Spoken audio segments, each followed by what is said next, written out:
pledge allegiance to the flag of the United States of America and to the republic for which it stands, one nation, under God, indivisible, with liberty and justice for all. On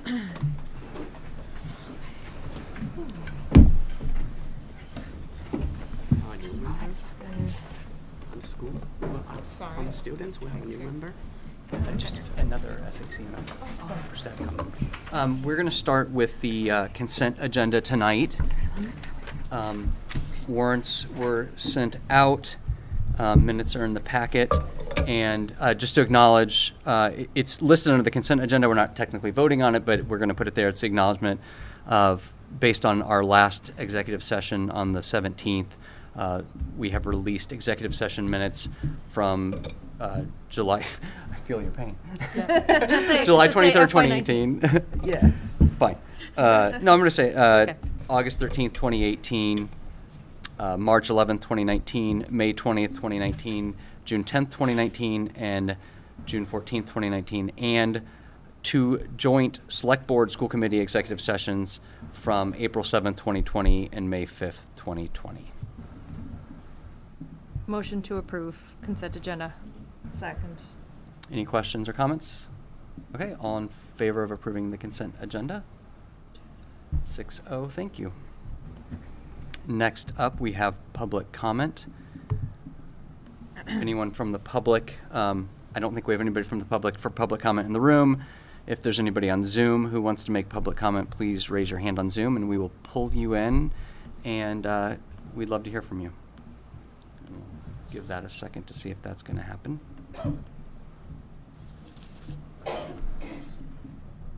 I don't see any hands on Zoom.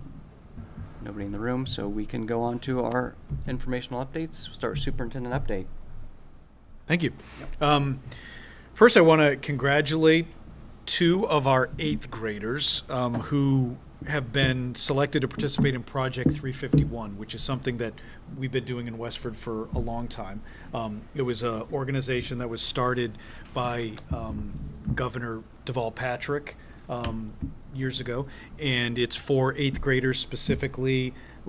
Each town is able to have an ambassador participate, and then they work all year on a different project, both collectively with everybody, and then a local project as well too. And so our 2, we have 2 people participating this year, Madhurika Sivakumar and Allison Liu. And so they just start, the kickoff is normally right around Martin Luther King Jr. weekend. And so they've already participated in that, and they're excited working with the principals to talk about their local action as well too. So I just think it's a great program. We've had students who participate as ambassadors in 8th grade and then stayed with the program to be like mentors and to help even all the way through their experience at the academy. So I just think it's a nice thing that we have, that we're able to participate in. All 3 of our pre-K to 2 schools participated in the Great Kindness Challenge. Some of us were able to participate in the Kindness Tunnel, which I managed to butcher explaining last time as to what that was, but we were there with signs, hopefully creating a wonderful atmosphere for these young kids coming into school as they see all of these people holding signs. It's mixed, right? But they seemed to really enjoy it, and then we were able to participate a little bit in the Robinson community meeting that they had afterwards too, which was great to see. I want to add that the community meeting was just it's nice to. I haven't been in a K to 2 community meeting in a long time, if ever. And just the way Kevin ran that, and just the way he has those kids so engaged, and just such a positive. It was just such a positive room. All those kids coming out excited. The staff, with smiles, and everybody feeling good. So it was really nice to see that. It was also impressive that, when we walk in, we didn't see them go in because we were in the hallway. And when we go in, we literally just saw hundreds of K to 2 students sitting in the cafeteria. And it was only when they dismissed that we could really appreciate how unbelievably organized it was. Oh, yeah. And I thought that was fantastic. They all stood up like in their class and we're like, oh, wow. Oh, okay. All right. That's what's going on there. Very Okay. impressive. We also, the Miller early arrival crew, they recorded the wake-up call for WCVB today. So it will be airing tomorrow at 5:15 a.m. and 6:15 a.m. Oh, fun. Right? You can also see it. They're going to post it on the website Great, if you're thanks. not awake at 5:15 or 6:15 a.m. And then the last thing I just wanted to share was the middle school music teachers, Miss Audison, Miss Garino, Miss Ben Schneider, they and Miss Watson, they had reached out to share that 12 middle school students are going to be participating in the Eastern Massachusetts District Festival that's going to be taking place in March. And that's just such a great opportunity, again, for the students. You know, I commend the students who auditioned. It takes a lot of courage to put yourselves out there. And then just the idea that they're going to be able to participate with other middle school students from our region I think it's going to be at Lincoln Sudbury High School. So, you know, they just found out that great news, so we congratulate them as well. No updates tonight for me? Nothing specific? Okay, good, thank you. Thank you. School committee updates. Policy subcommittee met last week. We got lots done. We are currently working on updating and amending a number of policies based on MASC updates and also the recent MGL change to kind of school suspensions and expulsions. So we are going to have a wave of policies probably hitting you in the next couple of coming weeks. One being kind of financial, the other also looking at superintendent goals and evaluations, because the policies for those are kind of based on the older model of the previous evaluation and kind of cycles. And yes, a lot done and a lot more to do before Gloria leaves us in March. May. Tick tock, tick tock. Tick tock, tick tock. We got to get it all done before then. Go, go, go. But yeah, it was good. Other updates? Nope. Okay. Student updates. And we have a guest student update from our student advisory committee. Will you introduce yourself, Kirsten? I'm Kirsten O'Connell. I'm a senior, and I'm here to sub in for Varun today. Thanks for being here. Okay. So, I believe, I don't know why I'm blanking right now, but we had a half day very, very recently. Not a half day. Wasn't a Friday. half day. It was Friday. It was Friday. It was a special day because at 12:50, all the juniors and seniors went down to the auditorium to watch Mr. Iang's documentary on escaping the Cambodian genocide during his childhood. So that was a really important film. It was a really insightful film, and a story that we really didn't know. So that was really interesting. And I know I saw some of you there too.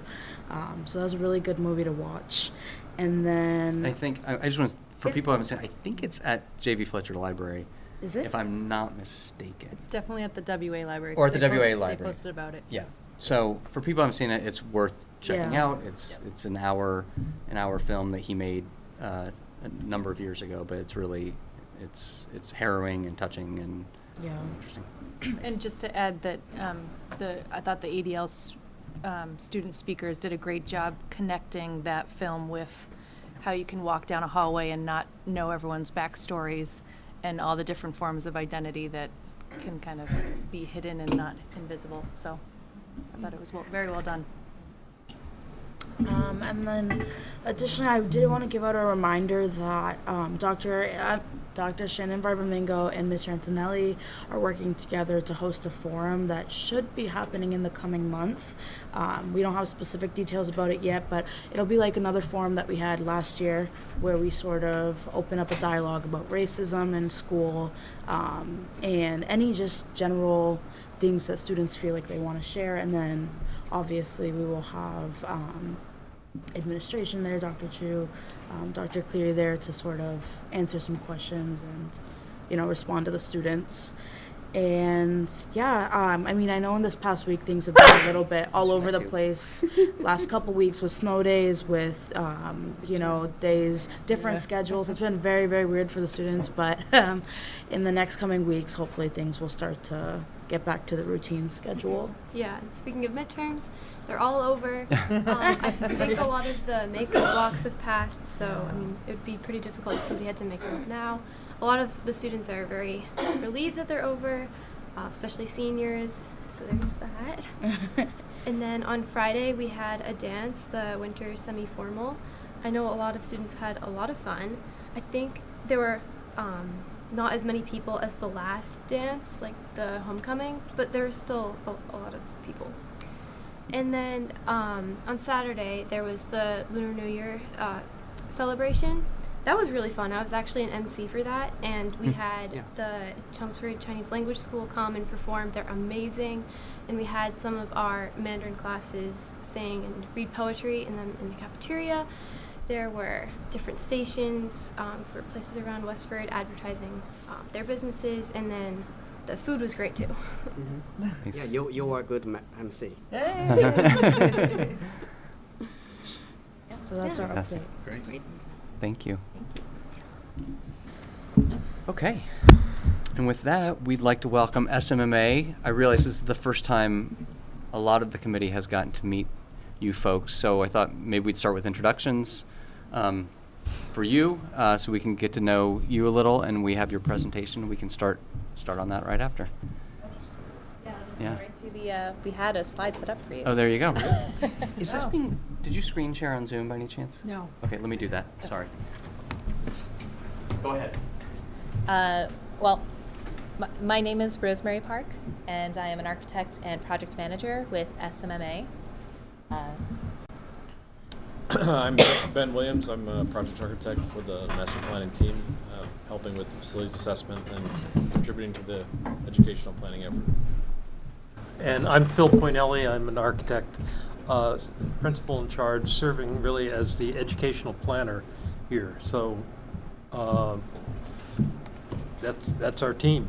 Both there's a lot more people back in the office, but both Rosemary and Ben have been helping with the educational planning side of it. Ben's also been leading the team of architects and engineers who've been through each of the 10 buildings. So, very important part. I'm realizing our slides are kind of cut off a little bit. They are, yes. We discovered that with the transfer from the computer. Oh, Because I it's see. not just the projector, it's... Something changed on this computer too. Yeah. Do we need to actually change the resolution? How much is cut off? I guess we'll find out. Right. I don't know if we're gonna solve that right now, to be honest. Hopefully It's in the packet. The presentation is in the packet, and it's available for people to also look at, so that's okay. Yeah. And this is actually, this version of the slideshow was slightly updated, Okay. so I can send out Perfect. a newer version Yeah, then. that'd be great. Okay. So first of all, we just wanted to say thank you for having us here tonight so that we can go over the status and the progress that's been made already with the it's very exciting master plan for your town. And just a quick look at the agenda. So, am I moving that? Maybe. So tonight we're going to give you a quick status update, and then we'll go into the enrollment projections and project goals. We'll give you an overview of the existing facilities assessments, and then we will shift into the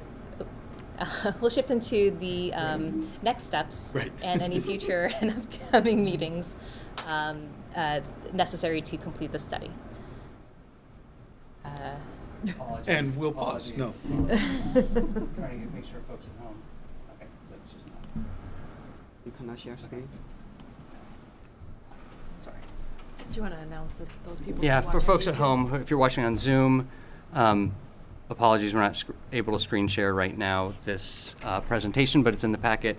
And if you switch to YouTube, WestfordCAT YouTube, you can see it all nicely there. So my apologies again. No worries.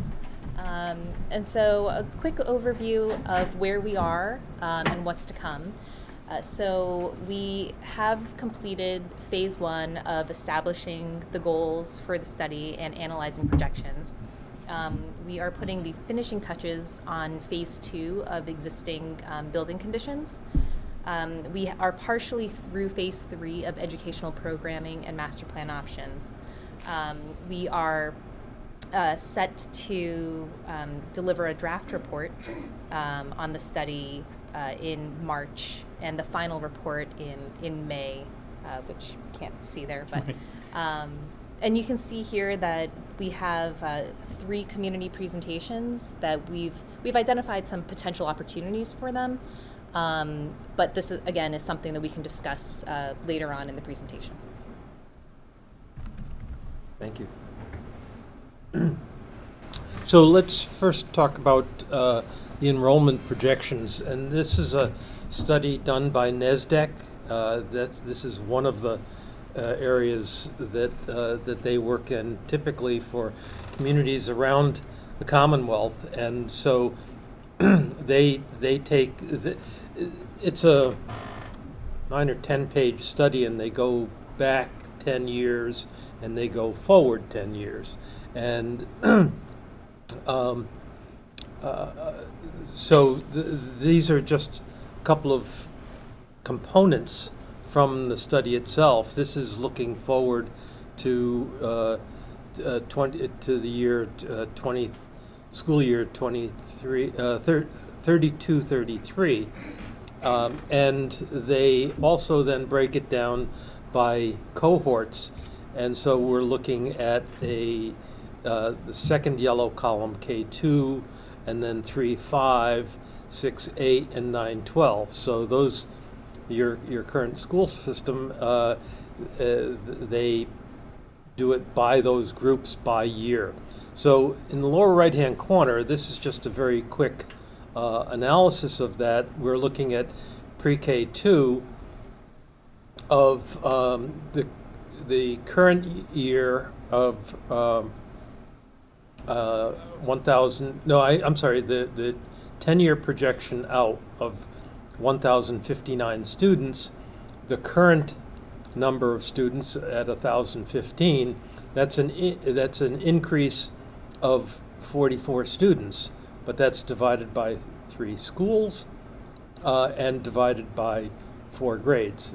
So it winds up being about 5 students per grade only as a potential impact. Same thing with grades 3-5. You're looking at in a 10-year projection, 59 students divided by 3 schools divided by 3 grades for 7 students per grade. And 6-8, also 7 students per grade. So what we're seeing here is a very flattening out of the projections. The town has been experiencing population decreases over the last 10 years, probably more than 10 years. But that line in the middle is our current year, and the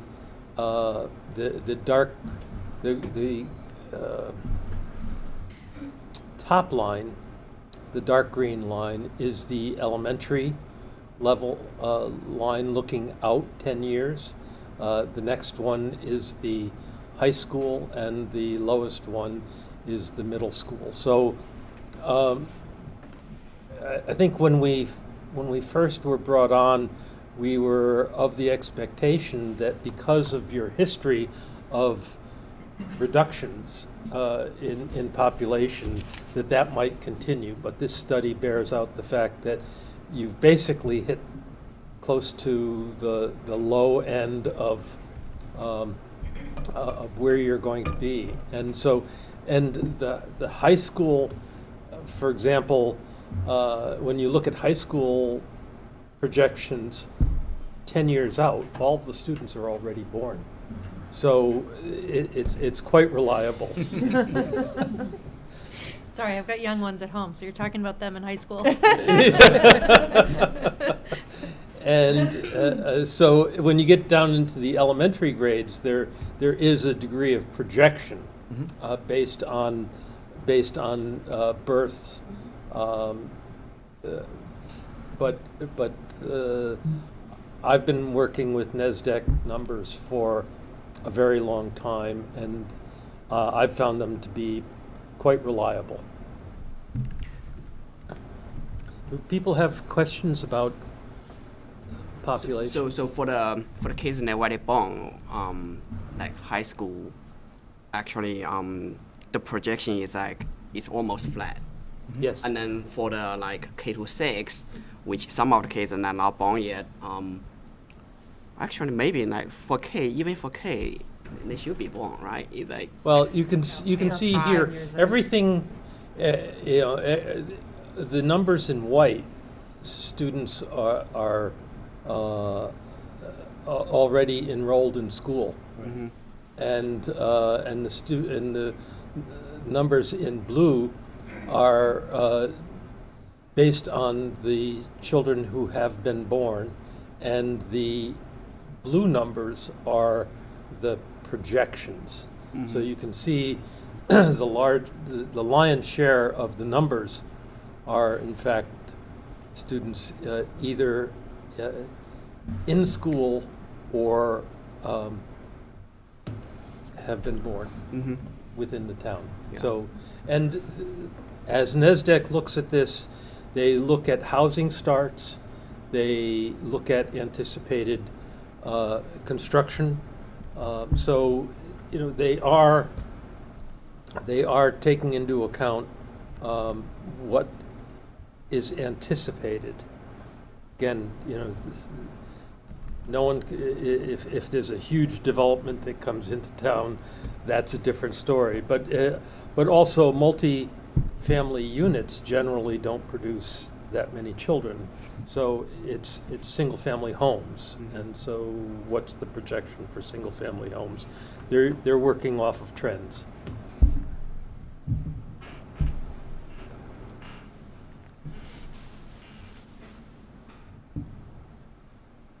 So some of these goals are have been identified in the RFQ when we first were brought on, so we knew them ahead of time. Others are ones that have developed as part of our discussions with educators and with the working committee. You have a packet. I wasn't going to read it, but I don't know if that's something that people at home want to hear. We can do that. To hear. If you want him to read these, or we're read good? these. Do you I'm want sorry. those? Do you want those No, read? I think if we just everyone can see them and read through them. Yeah, that's fine. We've been talking about this since the RFQ. Right. Yeah. Right. Yeah, we don't have to stop here. Keep going. Okay.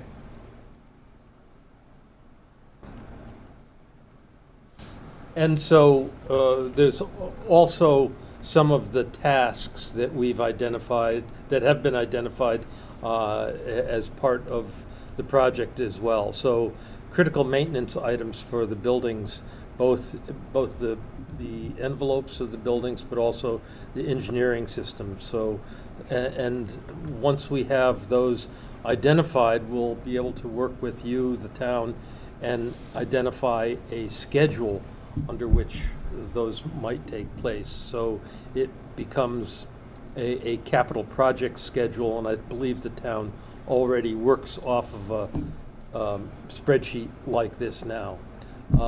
So we're looking at possible renovations, possible additions, building replacements, and so on over the next 10 years. Now, we said that we're not looking at large increases in student population, which would normally suggest a building addition, but there's also, building additions are also sometimes used as part of replacing pieces of buildings to get them up to speed.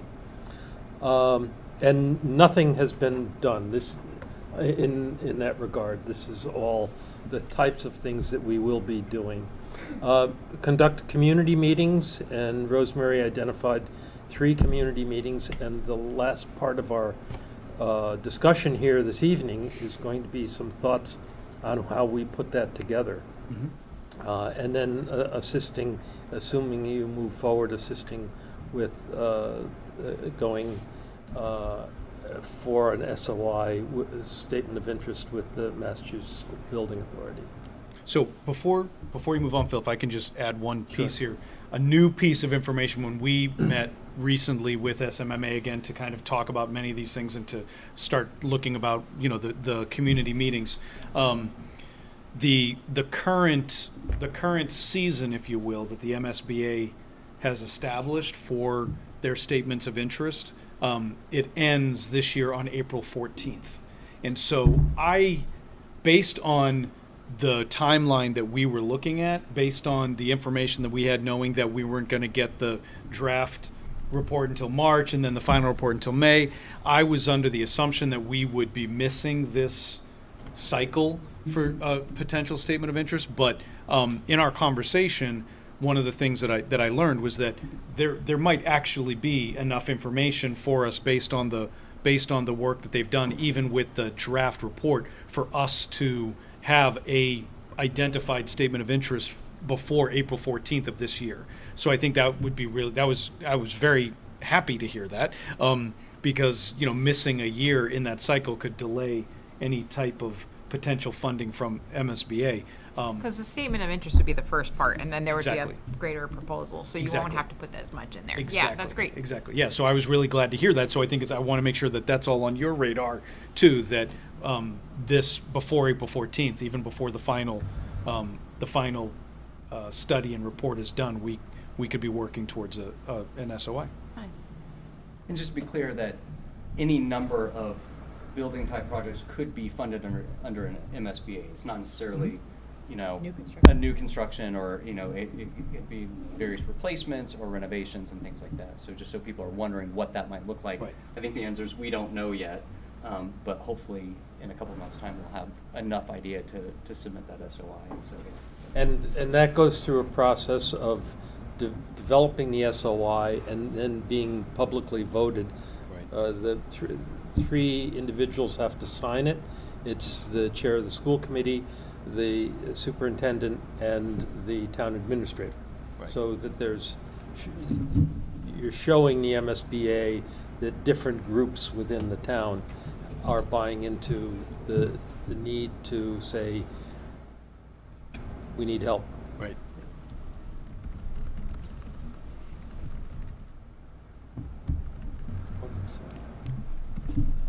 So, These are the schools. So, you know your schools, but I think that we added this graphic of the feeder schools, Nabonasset to Abbott, to Blanchard, to WA, and Robinson to Crisafulli, and then Crisafulli splits, and some go to. That's actually we That's actually the other that's way actually around. we got The day splits. we have that a little bit backwards. So we'll get that. Yeah. We'll get Okay. the accurate to you. That's It's okay, we got it. We know. Yeah, We okay. got the I'll slide. fix it. We'll get that Next to slide. As we go through the analysis of the existing buildings, we're looking at a lot of different components of the buildings: the building envelope, doors and windows, the structural system, and so on.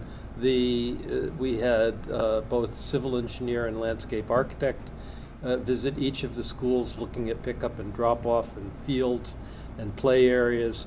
We had plumbing, electrical, and mechanical engineers looking at the building systems of the buildings. And so the draft that we have now is just about 450 pages of data that you're going to be seeing. won't quiz people on.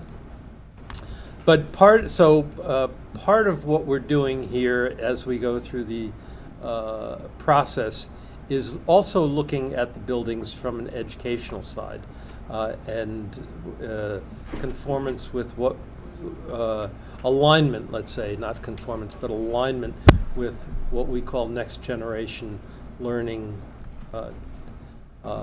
components. So we're looking at room sizes, what the appropriate types of spaces, what type of spaces you might need for the future, and do you have enough of them? That's an educational assessment that has been going on. We met with the principals of all of the schools, and we have meeting reports on that. And so we're then putting together takeaways from that. That goes hand in hand with the diagram on the right that is looking at the lighting and ventilation. We're also looking at furniture and technology and the overall quality of the spaces themselves. So there are times when we're being critical of components of the buildings because we're not trying to be critical, we're trying to be factual in our assessment. But one thing that people have to understand is that we're assuming that all of these buildings were designed to codes when they were constructed, and they're grandfathered. So to see something, a component that may say inadequate or obsolete, doesn't mean it has to be changed now for any particular reason. It is saying that if you were to address the building through renovations, for example, those are systems that would very likely need to be changed.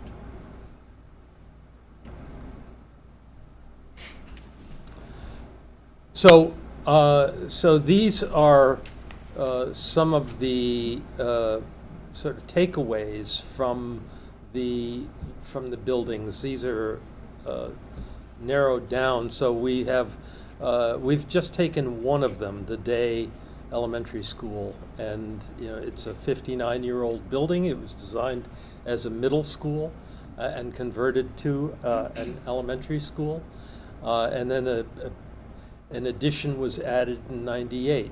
The classrooms are slightly smaller than the newer classrooms built at Miller and Crisafulli.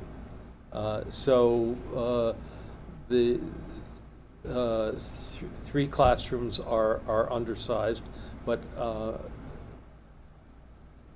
it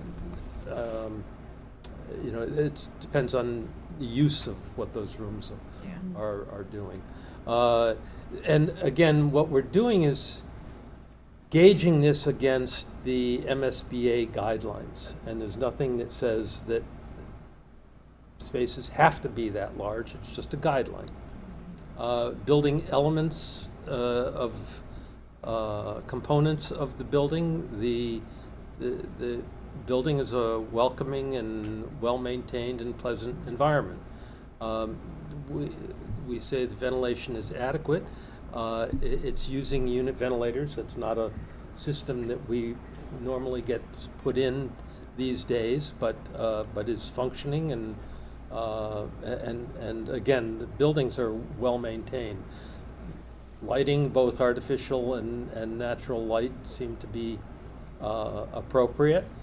Furniture is a combination of different types of furniture, and so we have our prejudices towards what are best for children in these days. Again, those have some age to them. So you can see, I don't have to read all of it, you can see the types of things that we're looking at. But because it's as old as it is, a lot of the building components are beyond their useful life. If you were to renovate it, you would put in a all-new mechanical system. Say lack of air conditioning, well, that's the case with all of your buildings. And electrical, teachers will always turn and say there's not enough plugs in the space. And you get into the older buildings, there's one plug in the front and one plug in the back. And with 20 students in a classroom, all with technology, that's, that can be an issue. So there's a lot of, so if you were doing something, you would change that. About half of the buildings don't have fire protection systems, and the structural predates the requirement for lateral bracing. From the educational side, one of the things we heard, I think, at every school is the ability to have better student collaboration spaces and breakout spaces, and what I call pullover spaces. And again, one of the ways that is a sort of low-hanging fruit is to put better furniture into a classroom. Can you say more words about the fire protection piece? Because that seems like something that I've spoken about the same amount as the plastic chairs. This is what we're talking about right here, the sprinklers. Okay, so there's no sprinkler systems in the There's day. no sprinkler system.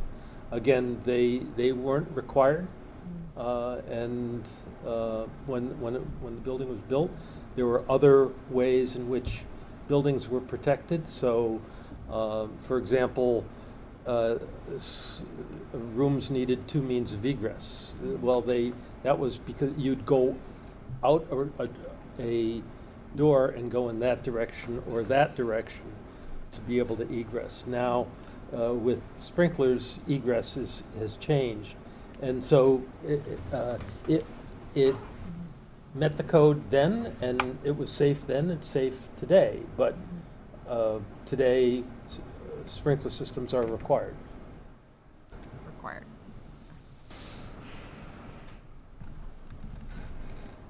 And you said none of the schools have sprinkler systems? No, some do have sprinkler systems. He's just saying that. Your three new ones do. Correct. The newer buildings do, but for example, Day as an example does not. Yeah. And they use different means to provide protection to the building. So there are some smoke detectors and things like that that are used in lieu of having a full-fledged sprinkler system. The building is sort of compartmented in such a fashion to protect people in case of an event or some, a fire or other event. So that way people can egress properly discharged to the outside as they might have needed to when the building was built. Nabanasset has a system as well. That's one of the older schools. I think Nabanasset was does have a sprinkler system, but yeah.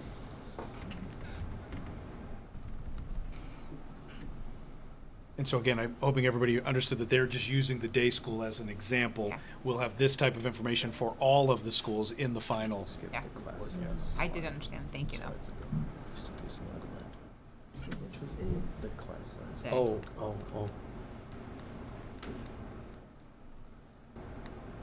Oh. We skipped Pat that, yeah, because we told you we knew and the schools were on the wrong place. I'm sorry? Sorry, Ben told me I had skipped this slide. So this, I thought it was important to understand class sizes in each of the schools. And these are the numbers that were from December. So it's very recent. And what we see is a real consistency across the school and comparing schools to schools. Obviously, Abbott is a little bit of an anomaly because the rooms are smaller and the class sizes are smaller. But if you look at the other 5 schools, it's an amazingly even distribution of students across the schools, and that's I think you're obviously being very careful about that, and it's a very good thing to be seeing that. Is now a typo in the average school? One column says 17, 19, 18, but the average is 27. Yes, that's a typo.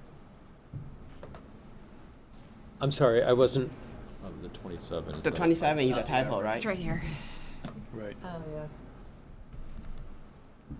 There's we're a missing math, some there's just a math columns in mistake. oh, yeah. I guess Maybe the 18. the formula didn't carry across. Well, it'd be 18. Yep. Right, Correct. right. Talked about these. It doesn't want to go any further. Cameron Cheng's we math stop? is always so fast. It's mad at you for moving back and forth and back.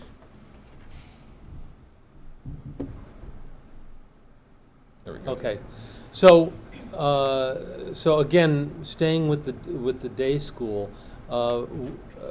we've done this for every one of the schools, and they are comparison plans to the MSBA room sizes, MSBA guidelines.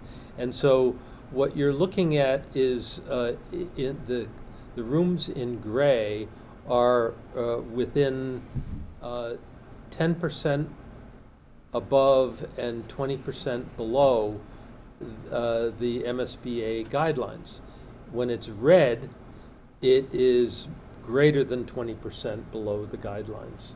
We also sometimes call these the red plans because they clearly show you very quickly what's significantly below. So we had a discussion with the working group about this, and we thought we'd talk about it with you as well. We mentioned that these classrooms, typical classrooms, are about 100 square feet smaller than the MSBA guidelines. I think things, I'm not an educator, but things seem to be working well within those rooms. And the question, years ago, we used to say 10% above and 10% below, but with the guidance of MSBA, we went to 20% below, still within a reasonable range of the guidelines, and so we wanted to make sure that we confirmed with you all that this is a range that we should be continuing to move forward with.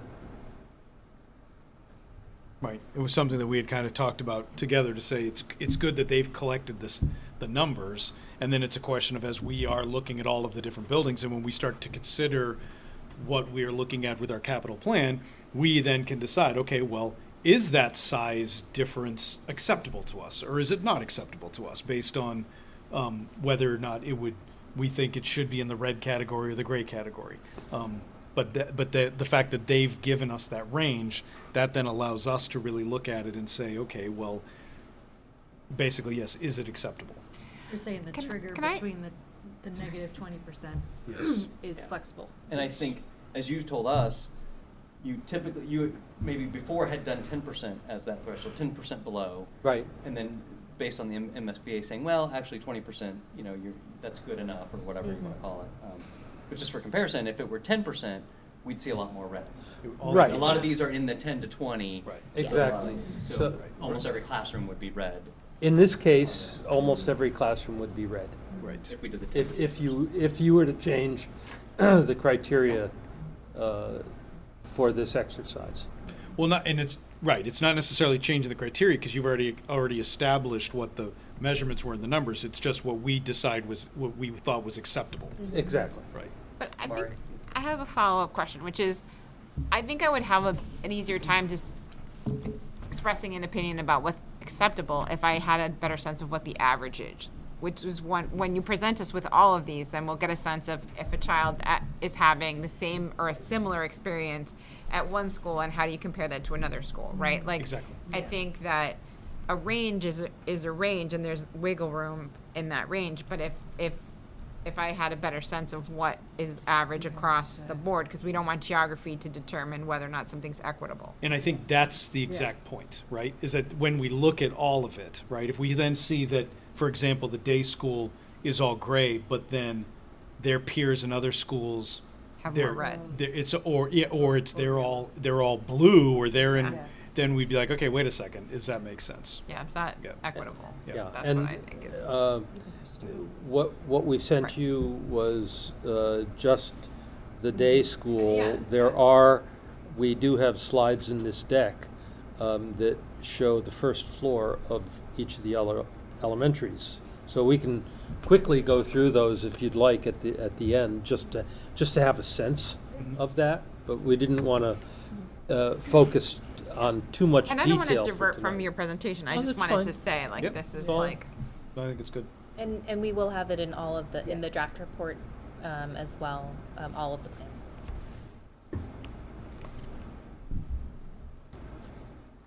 Is it still not working? Oh, We might need. I can do it. Just Sorry. or point it at There Chris. is a delay after It's you oh, pause that's for a what while. I'm. It takes a minute to wake okay. up. But I like the fact that it works when you stand up. I hear the click. I stand up. Then it I think how that's All good. right. That's good. I think that's- It's come back. There we go.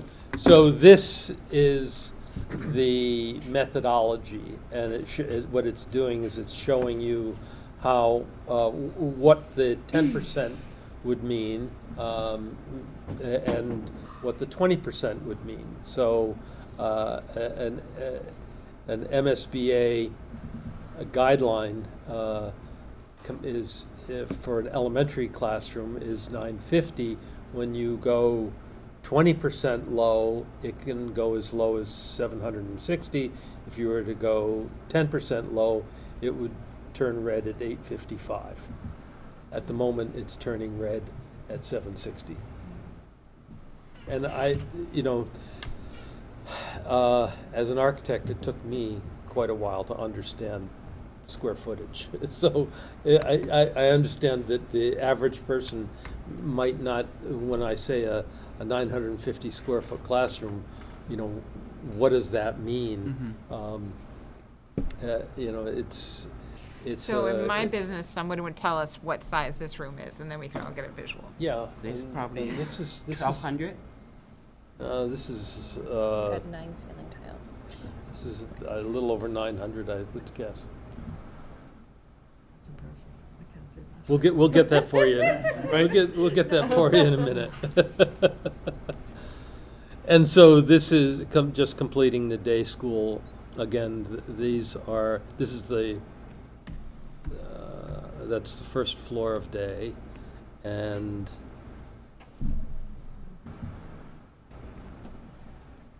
the second floor of day. So again, most of them in the gray range. So just in terms of Is it- That's what I got. Oh, okay. Looks like this room is 1,440 square feet. Yeah, I thought it was bigger than 900. There we go. Yeah. So it would be, But think so of- it would be, so then half of this Price room is is right. like around 760 is what you're saying. Yeah. So then half of this room is what which is what the gray is, right? Red. red. No, When it's at half, see, it turns and- red. Oh, You go because back you're to saying 750. Like 750, 760. 760 is when it flips over to the red. Right. For a classroom, yeah. Yeah. Yes. That's all I wanted to know. Thank you. Okay. So do those recommended sizes for a classroom change depending on how many students are being serviced in that classroom or not? So the MSBA guidelines are set up around 18 students in a kindergarten class and 23 students in all other classrooms. So it's typically, this is being compared to 23. What you saw a couple of slides back was that your class sizes are running 19, 20, 21. So as long as you're staying with, and that's our understanding of your intent, is to stay with relatively small class sizes, that's all the better in being able to accommodate numbers of students within a classroom. There'd be like Great question. 20 kids in that. So, we know that you as a community a number of years ago were exploring the discussion of grade configuration. And we also understand that nothing really came of that. And so that's certainly one of the charges for us to look at as part of this study.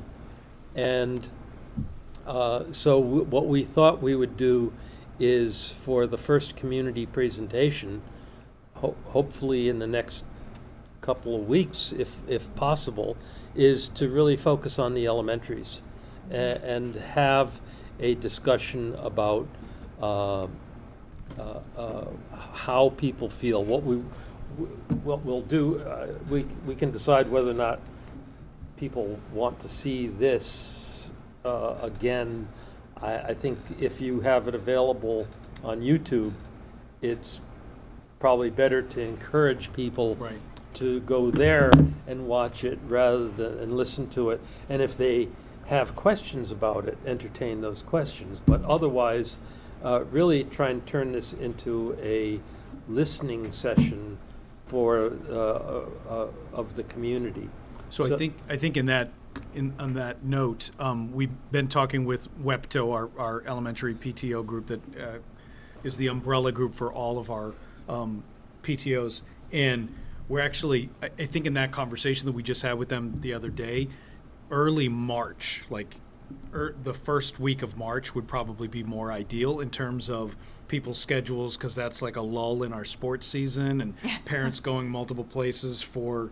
So I was going to get back to you and we'll collaborate and look and see if there's if there's a time in that week. We have we've tentatively looked at potentially that the Thursday the 2nd, but there might be a conflict with that as well too. So, but I'll collaborate with you on that and see if that's available for you. Do the first presentation. To do the presentation with the grade configuration. To have the conversation, really, the listening session, right? More so of, I think that's kind of Phil's intent too. Is it less presentation, more conversation, right? With the families about the grade configurations, about transitions, about just all those different things that we know are really going to be, they're really going to impact elementary families.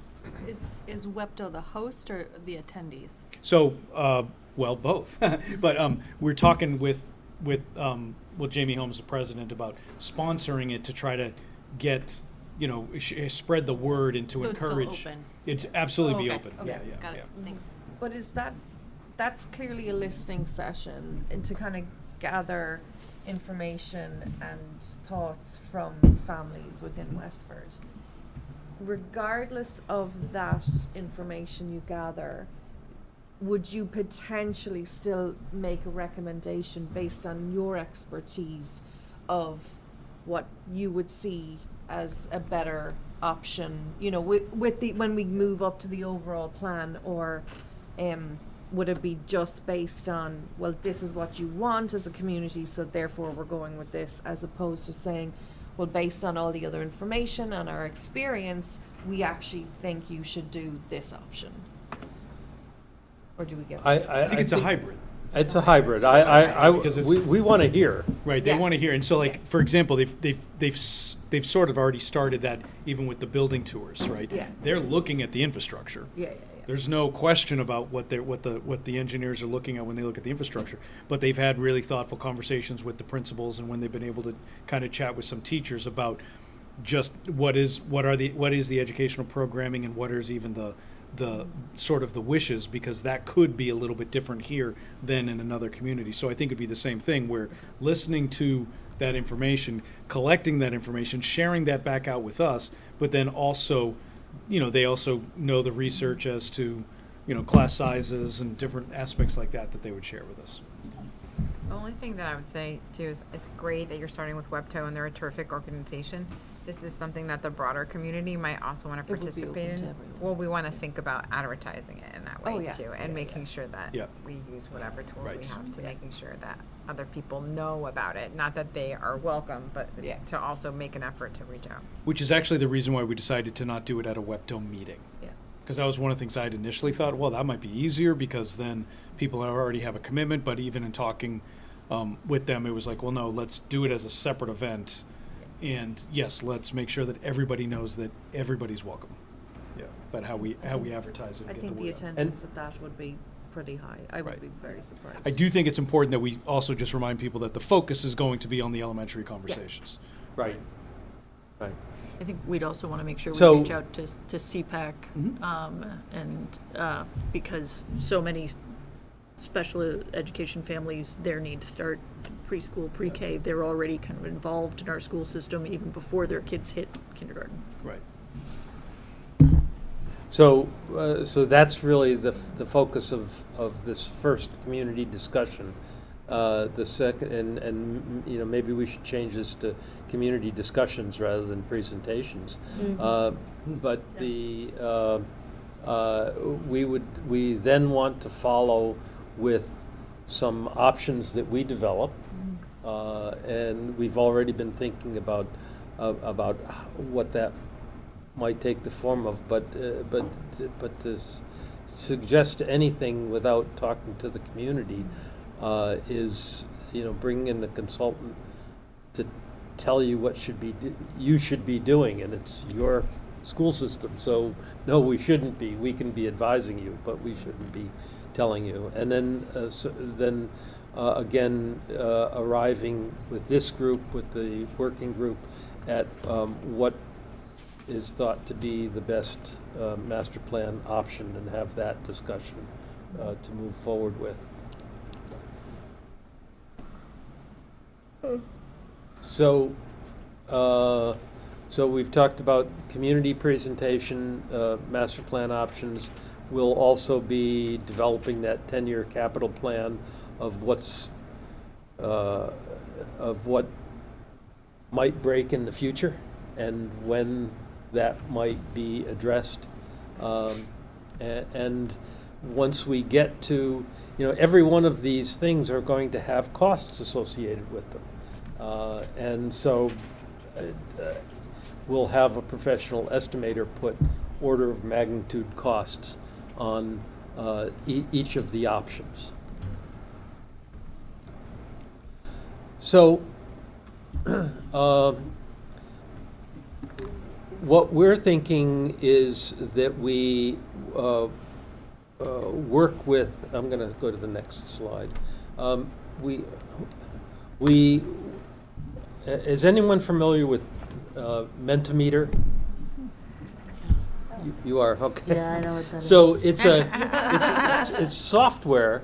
It's an interactive software that allows us to pose questions and allows everyone to then input in real time. So we would ask people to have a cell phone or an iPad or a laptop with them, and but what this also does is it allows people at home to be contributing as well. So, you know, we could wind up with, you know, 100 people here and 500 people at home, all feeding into this process. Again, this is a proposal, but we want to hear from you on that. So, what, you know, you ask a question. These happen to be from another Mentimeter interaction, but you ask a question, and then as people are typing in their responses, they're showing up, and they're being recorded. And so and in this case, for example, on the right-hand side, they're asking people to rank or to prioritize different types of learning experiences within the school. I was taking a look at that and saying the types of issues that we could ask people to prioritize are issues around equity between the 6 buildings, indoor environment of thermal comfort, ventilation, lighting, acoustics, and again, what you're doing is saying That's my top priority, and we would get the number of people, and it would produce these charts, but flexible for differentiated or personalized learning, flexibility for student collaboration, accessibility, gender-neutral toilet facilities, supportive of STEM, student display and exhibition, sustainability, outdoor classrooms and outdoor recreation. So that's we'll give that to you, and something we can talk about on Friday, for example. But that, by producing, that has 18 priorities. This list has 12 or 13 of them on it, and so people can say, this is more important to me, and so that's a process that can help you as you start to make decisions. We heard from every principal that they'd like small breakout rooms for differentiated and personalized learning. From an educational side, I see the importance of that, but does that rise to the top, or is that a low priority? The real priority is I want them all. Yes. Don't we all? Magna, you have a question? Yeah, so is this gonna be is this Mentimeter gonna be posted to the public during the next meeting that you guys are Yes. having? Okay. So really the listening session is really focusing, using Mentimeter Yeah. as a way of drawing people out Right. and recording at the same time. This is what we used to do with flip charts, Yeah. right? Or one person's trying to write it, and you Tell can't you. read their writing, and then they're getting Yeah. tired. yeah, and then at the end, and you have to be in person to do that, and then at the end you'd be given 5 red dots and asked to go up to the board and put your red dots on which ones you thought were most important. We've all been through that before, right? Right. Well, Too many times. Right? Well, So this is the high-tech way of doing Yeah. that. I was just gonna say that I think in this case it would also be important probably to advertise this to the students. If any middle schoolers could be able to join whatever meeting this is, and even virtually can collaborate with this tool, because I was gonna say, parents will always have the best interest in mind, and they always will be able to tell you which goals that they would prefer. But students, I could tell you vividly each bullet point. You're talking about toilets, you're talking about the classroom, you're talking about, I still remember my experience, right? And so the middle schoolers are going to remember their experience best, and they're going to be able to reflect best on their day-to-day experience in those classrooms, whether the furniture was adequate. So I feel that perspective is also really very important here in understanding what's best for the students, because genuinely we are in those classrooms every day. We see those small things, and I think we're much more capable of understanding our environments than sometimes maybe we're given credit for. So I think it's important to advertise this, possibly to also middle schoolers to come and give their input for a little bit. I think that's a wonderful idea. I'm going to ask the question, do you think we ought to do it separately for the students so that the student and the parent aren't Yeah. canceling each other out? Yeah, I was going to say that. I think it's this. No, I think it's that. Yeah, I actually do agree. I think there should be a difference, also because there's a difference in the way that the questions are posed, right? As to how something might apply to a student as opposed to what a parent would envision for their children's future. So I think that difference is quite important. Is Yeah. there, and following on from that, Magna, then, is the idea that we would do a separate staff one, or the staff could engage in the main community presentation and also have their input? Well, I guess that's up to you. I would normally think the adults would be together and the Yeah, students would be I think the separate, staff have an but understanding and can always stack the maturity, deck. right?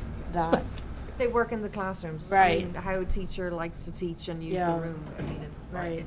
it's a huge component. yeah. But I think that might impact A, how we advertise the event, and B, how we collect the data. Yeah. It might it might make sense to collect data from someone who's a staff member separate from a parent, or someone who is both a staff member and a parent, because we certainly have plenty of those as well. But, and you could also, the greater public, Sure. who don't have Yep. students in school, but, the town government people can be part of this as well. So it doesn't have to be limited. It may be sponsored by an educational group, but it's really intended as a community meeting. Yeah, that's been the whole focus from the beginning. It's just a question of what are the different ways in order to get the information out there. I guess my question, based on what you just said, and then following up on Megna's question and a little bit with Catherine's, is Mentimeter, the way you're describing this, is based on real-time conversation. Yeah. Yes. But can it be asynchronous as well, like a survey? I don't know. You can I receive I would voice. tend to doubt it, but we can look That would into be an interesting thing, only because once we now start talking about, like, it's one thing to have an evening community presentation where any adult who is able to make it can come and doing it in different places. I think that's phenomenal, right? But when we then start talking about collecting data and asking the questions of the middle school students and or the staff through district-wide, it would be better if we were able to do that it would be better if we were able to do that asynchronously, because then people would be able to do it at different times, as opposed Right. to there really wouldn't be like the best thing to do would be to Sure. you might be able to do that with students at one time at the school, but you really wouldn't be able to meet with both middle schools, all of the middle school students at the same time. Yeah. So You know what I mean? We'll Well- look into that, and if Mentimeter isn't the right tool for that type of application, then We we'll could do look into something a else. different, Perfect. I believe you can with Mentimeter Okay. get those long-term results. The reason that it's more, a lot of people use it over Zoom, which is why their feature of like real-time answers is a big feature that they advertise, but you can get results long-term. Yeah. I think it'll be interesting and crucial too what the questions are and what the tenor of like the conversation is, right? Like we sort of preliminarily have it slated as the first one's grade level grade configuration discussion, and then the other two are preliminary master plan options and final master. And we might want to just keep thinking about like, is that the right breakdown? Right. Right. What input are we looking for from the public, and who, what do we want from students, what do we want from staff, and what do we want from the broader public and parents Right. and things like that. I think what you're saying is a good point, because I was just thinking about it, and I was thinking about how separation is a double-edged sword, because on one hand you're getting like different perspectives, but at the same time I'm thinking that if you separate it and you get a bunch of different answers as to what each category feels is important, how are you going to reach that consensus overall, as opposed to if we had it all adults, right, or all teachers and parents together in one category, you'll at least see that consensus reached somehow.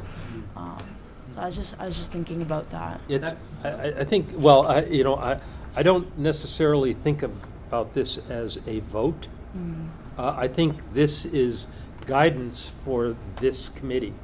That's really, I get, that's what I envision it in as, is that this is Feedback. making you, giving you more Information. access to thoughts, and again, you have to make the best decisions based on education, and other people may be looking at it and saying, that's going to be expensive, so I'm not going to do it, kind of thing.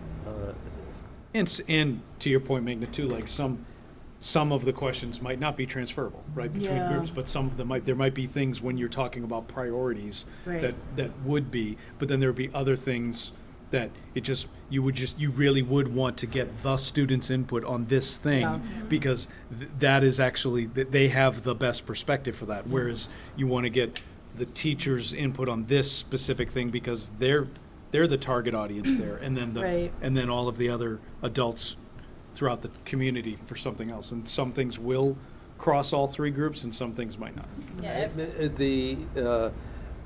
We were programming a middle school a couple of years ago and meeting with the students, and the first thing that came up was gender-neutral toilets, for example. It was the highest priority for Yeah. the students. Right. So, I had one more nuts and bolts Mentimeter question.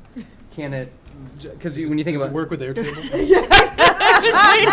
question, that's not it. When you're doing it, can you identify different different groups of people? So can part of their response, do you know if it'll break them down by, if we did do a combined audience, could you sort of tag them or ask them, okay, how do you identify yourself so we can put them in buckets? I'm not sure about that. I Megan, think you're saying Not no? that we we've seen. we Okay. could ask, are you a parent? Are you a parent of multiple students in school? Are you a government official, and so on? A student. But the answer, it has to be anonymous, otherwise no one's going to participate in it. So I don't think there's a way. We can explore, but I don't think with it, because Future it's questions anonymous. won't link back to that. We can see Don't the think so. distribution, but we won't know on any given question Right. what breakdown for which group. Right. Sounds like. Okay. So that's, yeah, we can talk more about that in our Yep. working group too, Yep. then, Yep. about the idea. That's another rationale for having separate conversations. Because Yeah. then you can say, this is the data that was collected when we were talking with students, this was the data. Yeah. Then you've got the crosstabs. Yeah, and so, I mean, this is all, first and foremost, based on the social emotional impacts of students and their transitions. So, and then there are physical characteristics that then take over, and we can talk a little bit about that. The heights of toilet fixtures and the types of lockers and things like that. But really, we're hoping that the impact on student transition is really what is the guide here. And so the idea that you can say, okay, let's talk about grade configurations and up the top, pre-K 2 and 3-5. And ask, and so one of the questions is under pre-K 2 and 3-5, what are the pros for that? And people are going to type in short, maybe long answers. What are the cons? So the pros would be one page and produce lots of information. The cons would be another page, another question. And then you do the same thing for pre-K 5.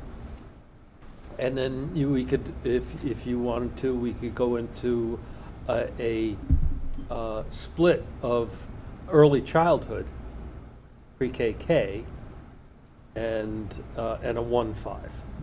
I mean, you could go into more than that, but I think that just starts to make it muddy. Right. So I would see these for pros and cons for these three alternatives as a way of doing it.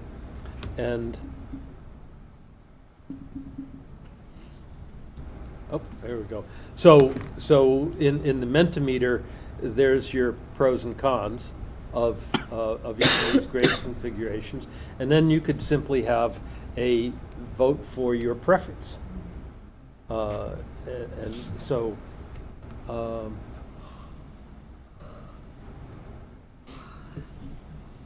So that's what we had to present for this evening. If you wanted to look at the red plans for other schools, we can flip through those quickly. But that's what we had on our minds for this evening. Committee want to see the other plans? It looks like some people do. If that's easy, if you have them in the deck, then we would mind quickly. So there you go. Next. So I've just done the first floor of each of the schools. Some of them are one-story buildings. Robinson. That's all right. And so what you're looking at there is, this piece here is the pod, Right. for example. But you're seeing the rooms that are being used for gen ed classrooms, for the most part, are undersized. Interesting. And this is what you'd hope to see in a new school. You know, I say new school, it's 21 years old, but by Yeah. all reasonable standard, and it was done prior to the formation of the MSBA. MSBA didn't promulgate their regulations until 2008, and this was done about 2002. Nabanasset, again, this is 3 generations of schools. The piece on the dogleg on the right was an addition. I believe the piece across the back was an earlier addition.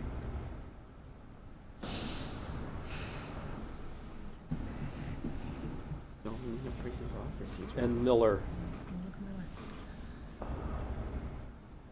And that's it. Those are your those are your schools. Yeah. We need a bigger principal's office. You need a bigger principal's office. Well, a few of them. What is the like? In a few of those plans, the principal's office was in red. So what is the what is the thinking that the principals would need more space, like for meeting spaces with staff, or like? So typically they'll have their office and then a little their desk and then a little like conference table or something for so they don't have to take up another conference room. We all know how conference space is. So it's around conference space. Okay, meeting space. We're not proposing a 500 square foot principal's office. Sweet. Yeah. No, I was just curious. I was like, it seems like all of them are too small. But in the report, in the draft report, you'll see most of these spaces laid out in a graph form. Not a graph form, sorry, a spreadsheet form with the average existing square footage compared against what the MSBA guidelines are. That'll be helpful. So you'll have that more in detail in the report. Thank you. Any other questions from the committee? Catherine? I was just interested, if we can jump back to almost the very start, there was a few things that popped into my mind as we were talking about the project goals. One of the things I wanted to clarify was, with our goals, I'm assuming maybe it's under social emotional learning, are we also talking about like counselors' offices, like that kind of extra, like guidance adjustment counselor offices, kind of timeout spaces, sensory rooms, that kind of thing as well, or is that a different? Every space in the school has a color associated with it, but I think we're trying to give a general evaluation of the school, not trying to design the school here. So I think what happens is is that an outgrowth of this is to say, well, we really want to take a closer look at Nabanasset, and and a feasibility study gets commissioned to focus on that school, to talk about what are the specific systems that you'd be using, and so on. So it's not intended to be evaluating or comparing every single space in the school. So those kind of goals kind of come down more on a micro level per school building, as opposed to an overview kind of master plan. Right. Because I think we're also, we're potentially talking about OT spaces and SLP spaces, and I just think it's a really important. The one other question actually I have, to go back to the fire system, was I'm just curious, would that impact our insurance, our cost of insurance, if we don't have an automatic fire system in the buildings and we're working off an older? So it's potentially costing us money and stuff like that. Okay. Can I ask a follow-up question to what you were just saying? So is what you're saying that you're not assessing what could be, you're assessing what exists, right? So you're looking at the current spaces and you're saying, in comparison to what the recommendation is, these spaces are yellow, blue, gray, or whatever, right? You're not saying you guys don't have a whatever space. Right, so. You're not, you're there's- just there's, assessing what exists. The evaluations of the engineering systems are objective. We looked at it, this is what we saw. Right. This is the system that exists. When we talk to principals, we're getting a sense of things, so it That they becomes a would lot desire. more, becomes a lot more subjective as we look at that. And so I think it's, and we'll just have to point out how and when we're using subjectivity instead of objectivity.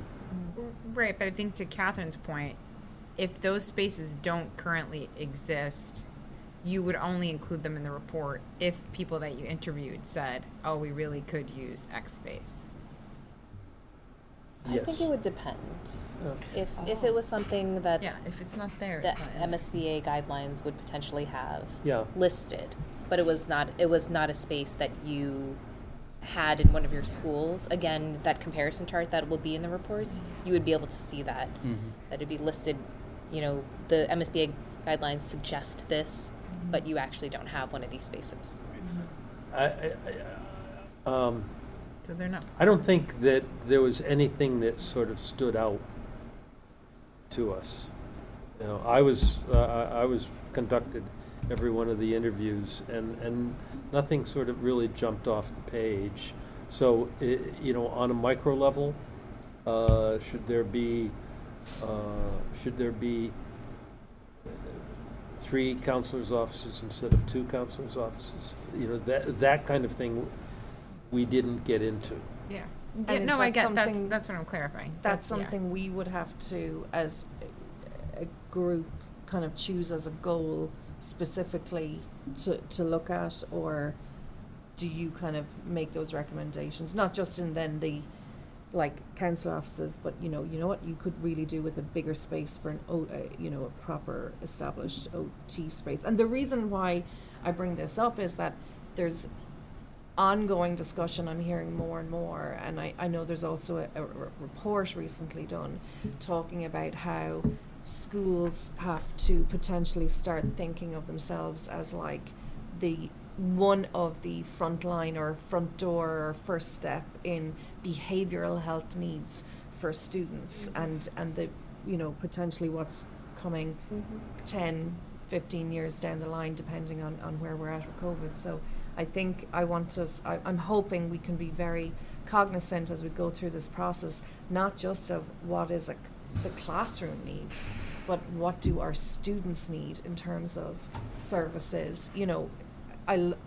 We have amazing staff here, but you go into some of these support service spaces and there's 2 or 3 of them using a small enough space, when really, I mean, if you're a genuine OT, you want a big room, you want not just to work on fine motor skills, but gross motor skills, and for that you need a lot of space to really achieve kind of those sports for students. So I think it would be really important for us moving, as we continue the conversations, Yep. to be cognizant of that social, emotional, mental health aspects that I think as a district, And longer I term. would say, but in terms of, Yeah. let's just use the OT space, for example. Yeah.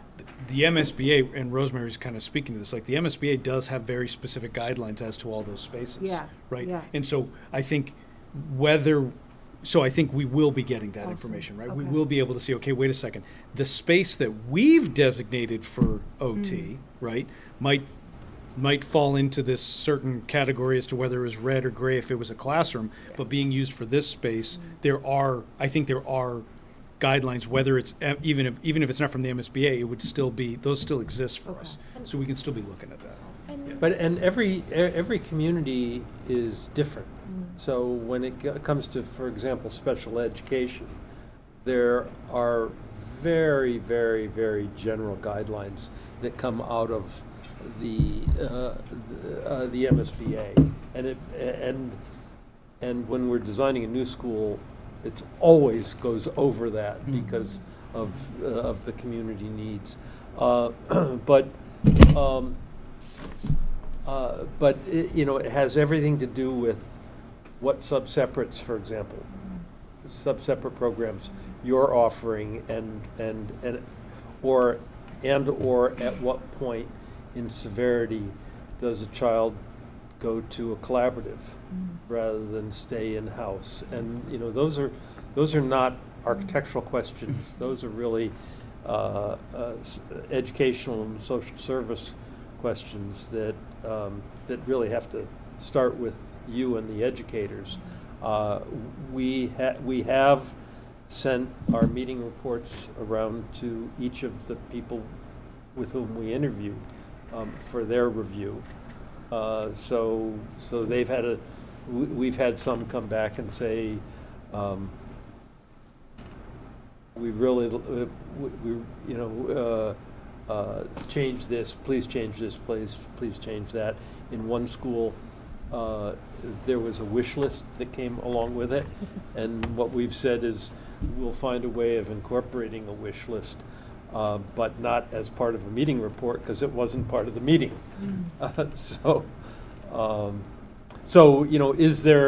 Is there a opportunity to go through the administration and ask if people have educational wish lists? That's something that we can talk about. What we're doing, what our role is to compare against MSBA guidelines to the extent that we can, and not, we're not qualified to suggest policy, for example. And as you said, a lot of those wish list type things, if they're there, some of them would have percolated up in your discussions at each of the schools. Yes. So there's a little bit there. And then, I mean, to your point too, I would guess, I do want to see if there's any more questions. I don't want to spend too much more time, but I would guess in what you've done over the years, you've seen an evolution, am I correct, in non-classroom space in schools? Just I would imagine it's just grown and grown over the years, right? Oh, absolutely. If I went back 30 years, Yeah. we weren't applying too many square feet to non-classroom. Right. And, we, even 10 years ago, there wasn't a discussion of social emotional learning. There really wasn't much of a discussion around universal design for learning. Differentiated, and I studied differentiated and personalized learning 15 years ago, but before that, again, that wasn't much of a discussion. So the pedagogies around education have been changing and will continue to change. I just last week sat in on a Zoom from Harvard Graduate School of Education with Saul Khan talking about AI in the classroom. That's for future school committees to worry about. That's all I have to say. I don't want to talk about ChatGPT right now or whatever it is. Okay. Hopefully, it sounds like MSBA tries to also keep up translating some of those trends into the physical space as well. I'm sure there's a lag, but I'm sure, hopefully. And we continue to encourage them. But for example, when we see they are now. It may not be in their guidelines, but they are accepting the kind of breakout spaces, pullover spaces that we feel are so important. They're accepting learning commons within a grade level grouping, and it will take a long time before it finds its way into their guidelines, but it's coming, and Yeah, they're receptive. I mean, we're able to justify when we give the reports to the MSBA. I feel like my question's going to be really boring now. But having very little experience with the MSBA process, I was just kind of curious, at what point do you recommend, I know we have like kind of a working group, and if there's a statement of interest that gets developed, at what point do you recommend sort of formalizing a building committee? And I guess maybe naively, I've always associated that with new construction, but I don't think it has to be, right? It just means that it's a dedicated group of a subcommittee that would be more partner. Again, that, we haven't, we want to have a discussion with the town's permanent building committee, for example. Right. And do they have, some communities have a standing study group on school facilities. That's unusual, but I have seen that. Mm-hmm. The MSBA will require a building committee be formed after the SOI is accepted and after the town puts in place a lot of paperwork and votes and so on. And then they'll say, okay, the next step is create a building committee, and here are the guidelines for who should So it serve. gets formalized, yeah, okay. So, Yeah. but it's not part of, to my experience, it's not part of this group. Right, Th- no, this- I just wonder this what you've seen in process.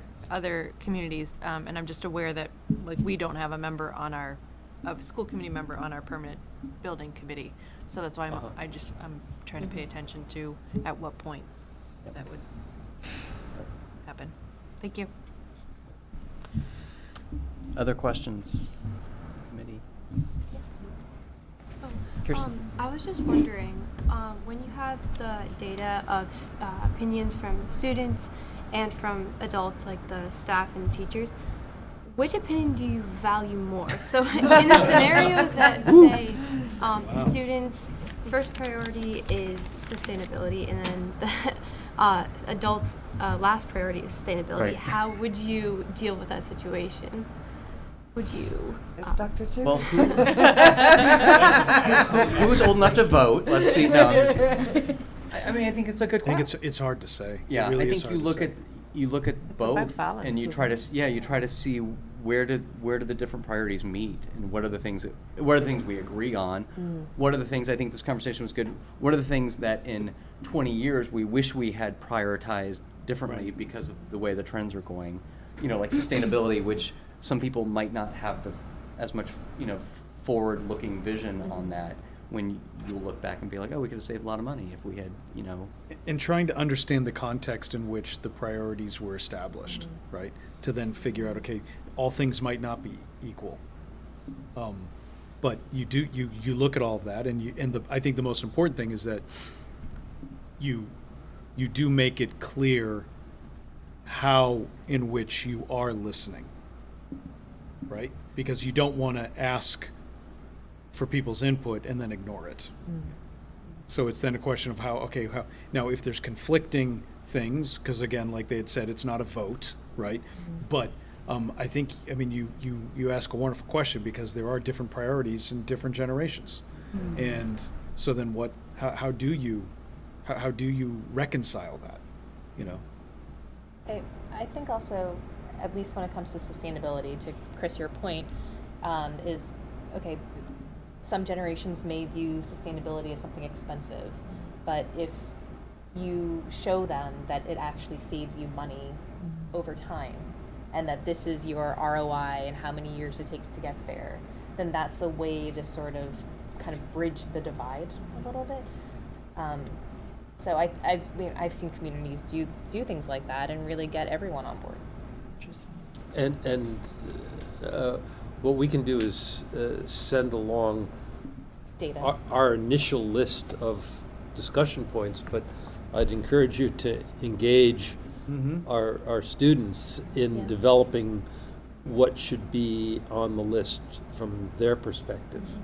Yeah, great idea. and you'll have multiple opportunities, Yeah. either here or when we meet with you, you know, with the student advisory committee, and so you'll help also put that pressure on us to make sure that we are listening to all the voices. Well, thank you so much. This was a really good conversation. Thank you. We really appreciate you all coming out. Our pleasure. Why don't we pass Yeah, these? yeah. This is the glossary of terms. Oh. It was in the packet. Yeah, So and they so have- this is in booklet form, Nice. and certainly feel free to post that if you on the school committee page, if you'd like, and we'll bring hard copies when we have a community meeting, so people can have it, because there's we all have our own languages. And this came, I discovered this out of necessity. I wrote this out of necessity. It's really helpful. It Yeah. actually makes you feel like we're all on the same like lexical page, at least on. Nice. what we- Yeah. Yeah. Awesome. Thank you. Okay. Good night. Thank you so much. Thank you so much. Thank you for your patience with my questions. I really No, appreciate it. it's good questions. And we're gonna keep meeting, but Is this being you all recorded? should not feel compelled to stick around. I know you won't. Thank you for your contribution. And not just thanks for the presentation, but I was Thank you. able to tag along on one of the walkthroughs, and it was, Oh, I mean, awesome. the team is just really impressive, so I can't wait to see the report. Okay. Okay, we are gonna move to our next agenda item, which is the draft FY24 school calendar. This is an interesting walk down memory lane because when we used to go to the living lab at day school, my class was unusually big, and I came from Chrysophilie. Those rooms have not changed, so they were good sizes, and we just happened to go to those 3 small rooms. And I swear I always felt like they were small, but it's funny to know that I wasn't crazy. Those were small rooms. Verified. You've been Validated. validated. You've seen them. You've Those seen just them happened to be the everywhere. 3 rooms that we went to for the living lab, always. I think it was like I was getting so older, so maybe it small. was that. Yeah, No, yeah, no. yeah. No. That's too funny. Oh. Okay, So there's our calendar. Yeah, so a couple of things I'd like to highlight with the calendar, just as we present this. First of all, Sandy Abramo has just done a wonderful job, even color coordinating it this year, it's so right? good. So Thanks, one of the Jessica. things we Thank you. talked about was that we've consistently had some confusion with like the half days, right? Even though it's a nice slash, but the key said all schools, and then they'd be like, oh, except this time. Oh wait, and this time it's just this one, and this. So then we were like, okay, let's try to make the key a little bit more helpful. And then she came up with the idea of having the different color Colors, yeah. categories go So to different good. things. So this will be great Mhm. when it's published on the website and when it's accessible there. The challenge is when we People print it. historically, people will print it. They might not print it in color. That's still okay because we'll still just point people back to what's posted. Because we also, whenever we have to do a revision, then we're always like, okay, the latest version is on yellow paper, and then the next yeah. version is on, and so we'll figure that piece out because I feel like Sure. having this is most helpful. In many ways, this is rolling over the calendar from the work that we did this year. The one new addition, and this is different than even the calendar committee when we looked at this, we kind of looked at all the different dates and things like that. There was discussion. I know one of the things I'd like to have a little conversation about is about all the letters that we had received from the sixth grade students. We were looking at the solar eclipse event and when it's targeted to take place. What we ended up happening is we did also have a request from community members for us to consider being able to observe Eid as well too. And so this calendar, a change here is that on the 10th of April, Eid begins on the 9th at sundown, but the day of observation would be the 10th, and so our recommendation would be that, similar to what we were able to do this year, that we would observe Eid on the 10th. And the requests that we had from the sixth grade students specifically were to have an excused absence on the 8th in order for people to see the solar eclipse. Was supposed to take place 3 hours from here, the ideal place. And we had a lot of conversations about that. And I think the reality is that as we look at the calendar and as we look at the event, if there are people who are looking and able to travel to observe and witness this, then I think we can certainly have more specific conversations about that, rather than looking at not having a day of school What at that time. day was that again? I forgot. That's April 8th. The eclipse is Oh, Monday, so it April would be 8th. a number of days in the same week. That's is what right. you- Mhm. That That's would be right. the other aspect of it, That's because it right. would be April 8th, and then you would have Eid. And the idea of, I mean, the idea of not having school certainly is something that we could talk about. I feel like some people would be able to travel to some distance to observe this, but the assumption that everybody would be inaccurate, right? And so I think we should just be looking more at if there is a large group of people who are hoping to be able to observe that at a distance, because it's actually going to be, I can't remember the hour, but I believe it would be like early even that day or the night, the sun has to be up, so it has to be at some point in there. Right? But I think that's just a conversation that we If can it kind of rains, keep. then that's not. It could be. know, I mean, I like, know. yeah, the It's idea, just like- the idea of if people have, if the people have the ability and the interest, then Yeah. that's something we can talk Here's what about we'll and do. look. I'll at. go up there, all right? I don't know if we have a meeting that day. That's too far away. It'll be like one of my last meetings. I'll go up. I'll set up. I'll video. I'll Bring have a that video round. set up. We'll do a Zoom. So anybody who can't make it up to Northern Vermont, I will be your remote eclipse watcher. And then you're gonna show You're us gonna the live snow. stream. Yeah, exactly. In the You're snow. gonna I'm gonna live Westford stream the CAT. eclipse. Yeah, I'm gonna So live back stream to the eclipse. calendar. Yeah. So I would, I That's think my what plan, that's my what I would plan. say about the calendar is the other issues that I know, like from like an educator perspective, that is also the week before April vacation, which a lot of people are trying to get a lot of things done before the vacation, and also that's a lot of time for working parents to have like It's kind of 3 days. MCAS time as well, isn't it? I can never Typically, remember when yeah, MCAS is. MCAS is typically, it depends. Yeah. Th- It it's just a- would be it's a kind of a long time season, to, yeah. for there to be a lot Can of. I raise one days. concern? Just looking at it, more so kind of looking at, well, definitely March, but also May and January, looking at the early release days for professional development. You look at March in particular. We have parent-teacher conference the 18th with an early release and then a full day. And literally the second week, we've got 2 early release days for professional development. And then I think that's Good Friday I'm looking at. Is it the 20, whatever that is? 29th is Good 29th. Friday, which is early release. For me, I don't know how mindful in that planning we're maybe being in terms of families and also students. I mean, for some of our younger students, the in and out and half day or early day can be a little bit discombobulating. And we've kind of got it again in May. We've got a Tuesday off, which is obviously an election and professional development. And then a week later, again, we have an early release day. And the same in January, we've got the 15th off, which is the Monday, and an early release day. Well, I think I one of the things about working parents as well, and I appreciate the idea of trying to also spread out the early release days for professional development. Wednesdays and Thursdays for working families, for parents, maybe they can typically have a quieter Friday afternoon, or I just wonder, is there a way to,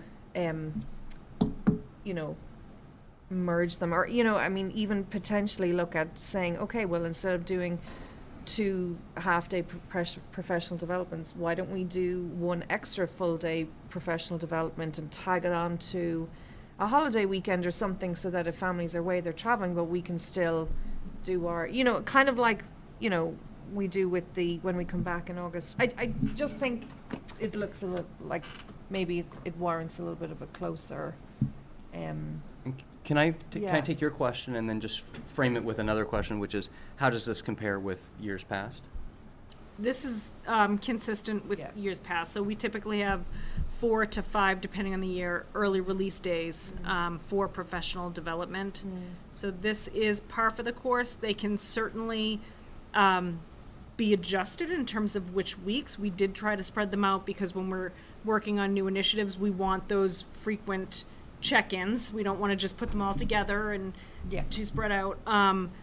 Friday afternoons, in terms of optimizing time with staff, tend to not be the best time for professional development, early release days, so we just want to be cognizant of that as well. So certainly happy to take a look at how they're spread out, though there's a lot of orange squares too, and so it is difficult. Well, like we've nothing in February there. I'm just throwing it out there. Yeah. So maybe we move that early release day into February somewhere, or We could certainly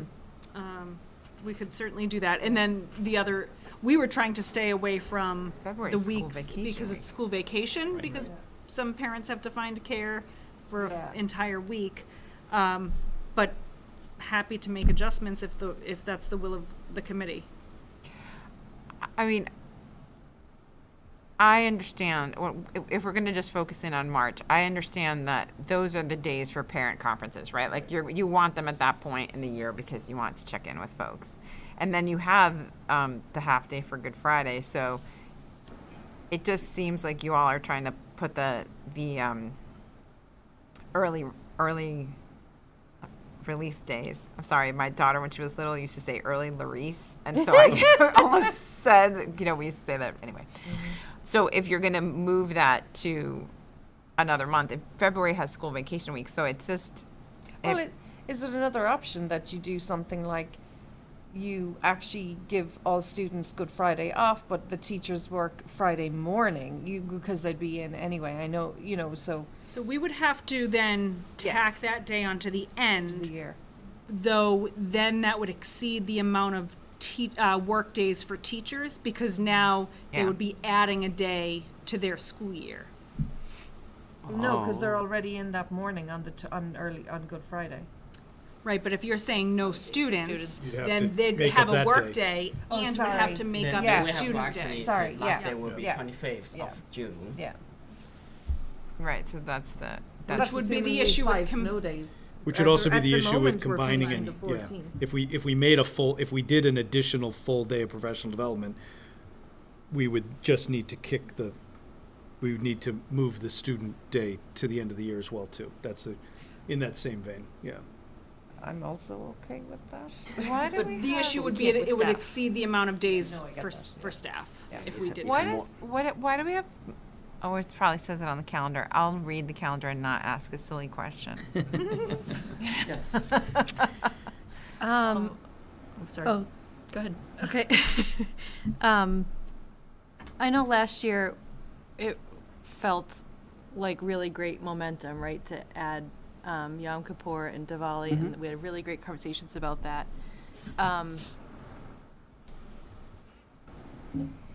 Without knowing what the year after this looks like or the year after that looks like, it's hard to understand adding Eid and then feeling like, are we setting a precedent and adding it to Yom Kippur and Diwali and Good Friday? And I know sort of last year we sort of wrestled with like, do we pull back on everything and just go to state holidays? And so I'm just wondering about whether this feels like a precedent and whether we're just hoping that out of these that we're trying to be so inclusive and observe that, what if there's a year where all of these ones that we've been observing all fall, right? We have, I will say, we have looked years out. Okay. Right, okay. And looked to see, okay, how many of the different religious observances might fall during the school week. Okay. And it does look like for the next couple of years, it might change as to which one we're taking off. Right. But because some of them do move throughout the week and some don't. Yep. We have been looking at that, plus the notion of knowing that this year we had the 3 election days. That doesn't always come up as well too, but I think you're right. There might come a time in the future when then we have to look and say, okay. And then how do you choose? Right. Well, Right, like- I think at that moment in time, then I think the question is whether you None. then look at where you would where would you fall in June Yep. Right. if you were to do all of these, and maybe then that's a time when we have to look at it and say, then maybe that's not what we want to do, and we do only observe the state holidays or whatever the case may be. That is So- true. From my understanding, last year is like we added Yom Kippur, Diwali, Lunar New Year, and Eid. And then last year it happened Lunar New Year and Eid, they fall on The weekends. weekends. And Right. then this coming school year, Diwali and the Chinese New Year, Lunar New Year, they happen on the weekends, right? So in both cases, there are 2 days no school. The other 2 days happen to fall on weekends. Right. And then next school year, when we're going to actually look into those falls and then to say which one is going to actually fall on weekends. Right. I mean, this may be easy for me to say because this is my last year, but I think there's really some merit to making every effort to be as inclusive as possible, while openly acknowledging to the community that, you know, we don't know exactly what the calendar might be 5 years down the road, and would all of those holidays fall during the school week, and it's a year when we have 3 elections in town. There's eventually going to be a bad luck year, and then what do you do? And I think that's a really valid question. But I think in the meantime, I think wherever possible, I think we try and be as inclusive as possible and try and honor these religious and cultural observances, and we're signaling to the community that that's an important thing. And if there's a difficult situation, you try and decide what to do with that. And I think maybe there's some merit in also telegraphing to the community that we are able to give these holidays off this year. We may not be able to do that every year. That it's our striving to be as inclusive as possible, but it's not necessarily a promise or a precedent for every single year going forward forever, because there could be that year, because we know that, especially with the elections, they do cycle from, because I remember when we first made that commitment, and I gamed it out on a spreadsheet, and some years it's 1, some years it's 2, some years it's 3. And that doesn't even count the possibility of special elections, so which could happen at any time. So that may be another thing that the committee would want to look at going forward, especially if our polling places have changed and polling places are no longer happening at elementary schools. Are there other options instead of having no school days on election days? And can we have school on election days? And does that give us additional flexibility with our calendar going forward? So that could be another component to the solution. And it's just a good reminder too that some things are fixed. There are constraints that we cannot move, regarding number of days and teacher contracts and things like that. And then there are things that are less fixed, and things that traditionally we've done a long time, but that there are options. I think didn't we have so much snow one year that did we end up cutting February break or April break? Did we ever do that? I know we talked We about tried it for April break, but Did we only pull the did trigger? 1 day or 2 day, but most We of did though, students, right? We yeah, did. yeah, We we cut- did it yeah. once, Yeah, but we were- most so- of students they didn't show up. Extraordinary circumstances, extraordinary calendar. Was that the year we got the book bags sent Yeah, home with us? I think so. Yeah, it probably, yeah. 2018, 2017. That was even an 15, earlier. maybe there was even 15 an or earlier 14. one. Far Wasn't back. it 15 was the crazy winter? Because I It was moved the ice here storm that and year, everything. and everybody had PTSD. Yeah, I made my kids go. They were mad. Well, Yeah, it's I like remember it. we didn't have snow until February, and then we snowed Yeah. almost Yeah. every single Tuesday. Yeah, Yeah. that was it. Yeah, That was rough. Yeah. Other So- comments? I think the only thing I'll say is I agree with what Gloria is saying. It's really important to show that we're committed to doing this. And I think that from a DEI perspective, it's it's a little bit difficult to say, like, well, maybe we'll fit aid in, or maybe we won't when we have like a whole week off for Christmas. And so I think it's really important to examine our own lenses when we're talking about this. And that goes to the point that things we've done traditionally that we think of as fixed things in the calendar, we may have discussions in the future where those aren't as fixed as we've treated them in the past, right? We can make those choices, yeah. So we vote on this the next meeting? Is that? Yes. Yeah. Anything else? I have a question. So Christmas that's not fixed by like the state. Like that's up to. No, it's That's the more- federal holidays. more tradition. Christmas. Yeah. Okay. But And tradition and practicality. I mean, there is, we've talked about that New on Year's other as well. holidays. Yeah. Where, certainly not for a whole week, this isn't Yeah. the argument, but for certain days, if you know that 70% of your teachers Right.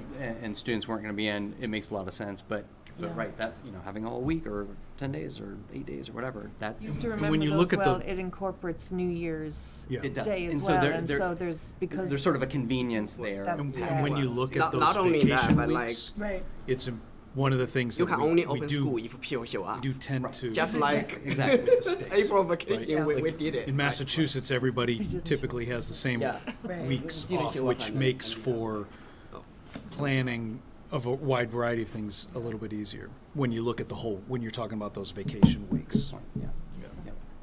Yeah, I mean, the question has been raised in this committee before about Yeah. that we have an entire week off in February and an entire week off in April. And, some colleges, other institutions might not do that, but they might have 1 week off in March as a break.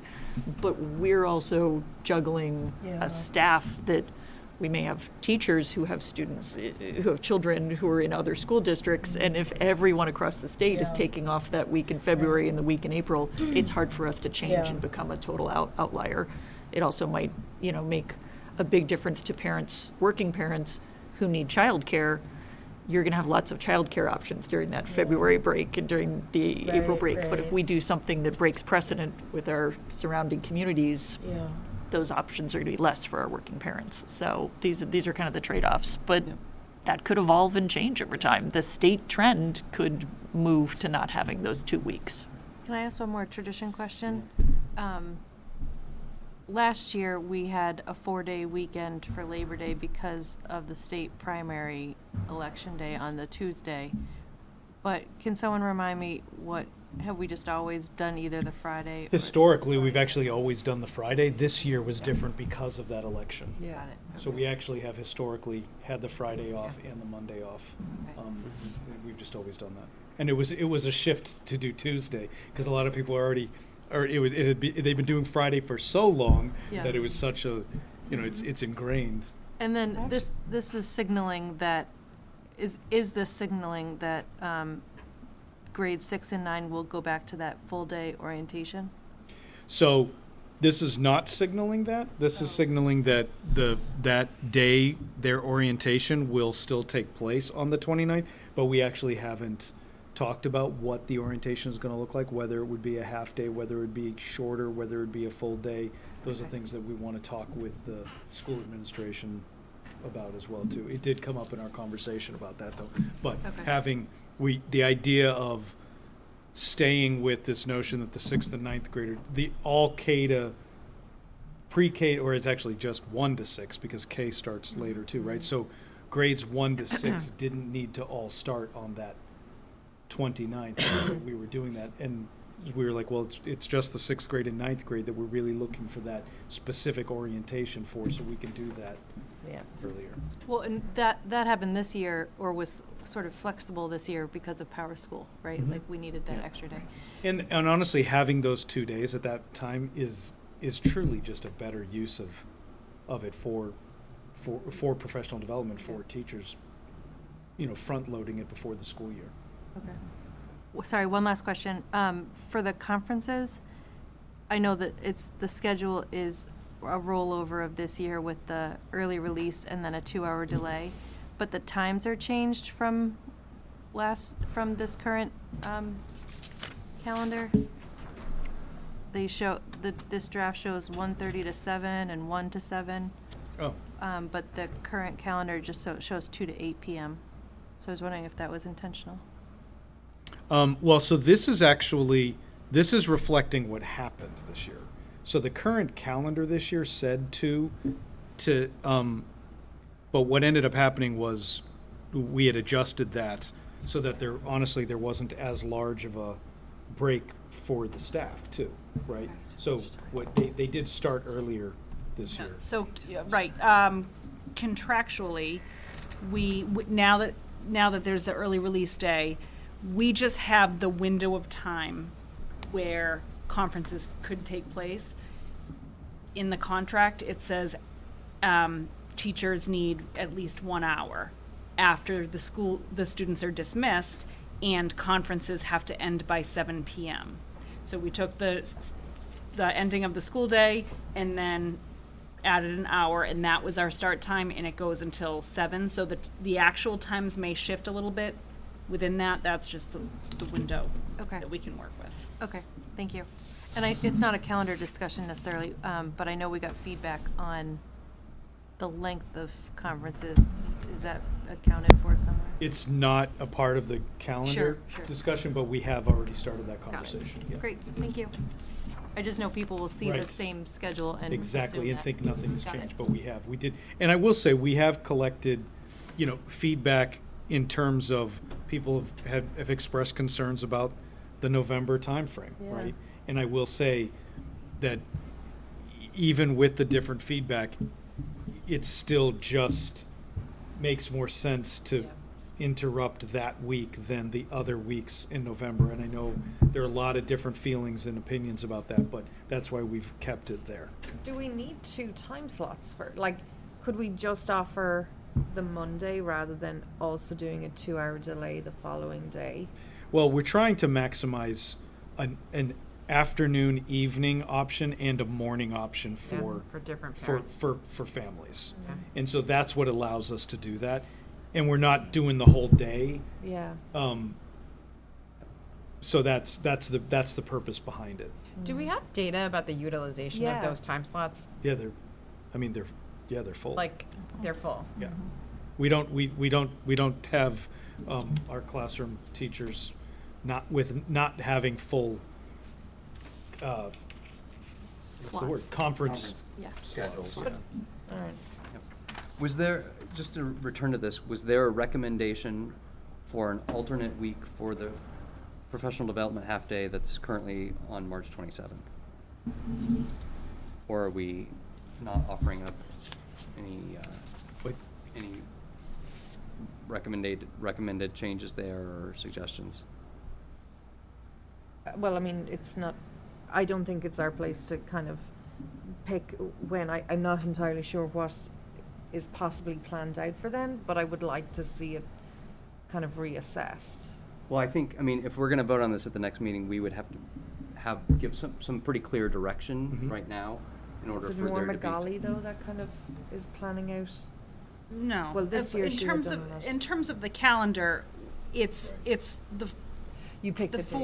the 4 dates, and then we will work within them. So the idea is to make sure that they're spread out, Yeah. to make sure they're at a time, meaning not Friday afternoons, where it's conducive to professional learning. So that's really it. So if you have another week that you would prefer, then when I just think of, perhaps there's a lot of just black and white in February, but then you think about the fact that there's an entire week off. We could certainly move that to the week before February vacation. I'm just not sure that would accomplish your goal of not being a bit of a And we'll have just scheduling had event. one on the 24th of January, Right. so that's Oh, not, looking that's down not there. much. I do Yeah. think, and I appreciate the fact that when you look at March, it goes, wait a second, there's a lot going on in March.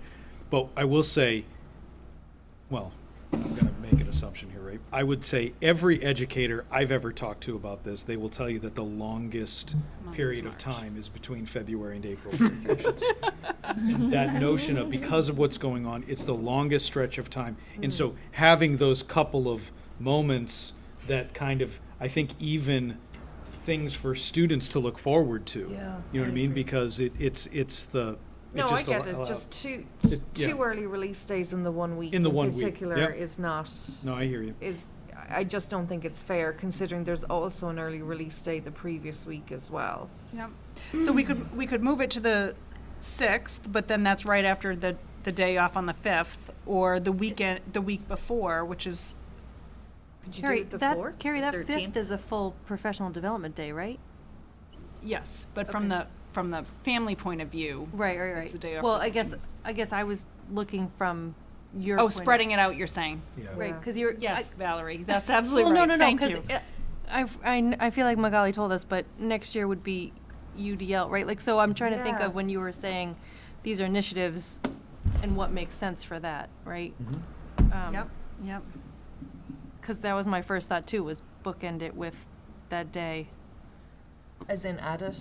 Like connect them, but I don't know if that makes sense learning wise. Well, yeah, either have a half day if it would be useful for professional development, and that's really important. But if it would be helpful to have that day and a half together, you could put a half day on the Monday. Yeah. Right. Half day on the Monday and start the professional development that leads into the next day. Yeah. I just don't know. Yeah. I don't know if I that's, don't think it makes sense. If the goal is to try to make it more convenient for families, I don't think that achieves it, and I don't think that it would necessarily boost the professional development, because in the early release days, you would lose so much time to travel, whereas in the full professional development days, typically the in-person piece, you have the entire group because they just go to whatever school they're at. So those are kind of two different models of how we would be delivering PD.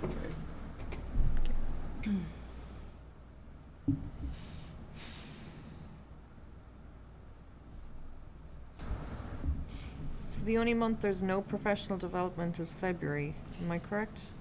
Oh, No. and December. And April. Oh, No, Go no, Yeah, and April. okay. No, there's not an well, that's right. It's every other month. Yeah. That's what you Yeah. got your yellows. That's what I'm trying to even months. Yeah.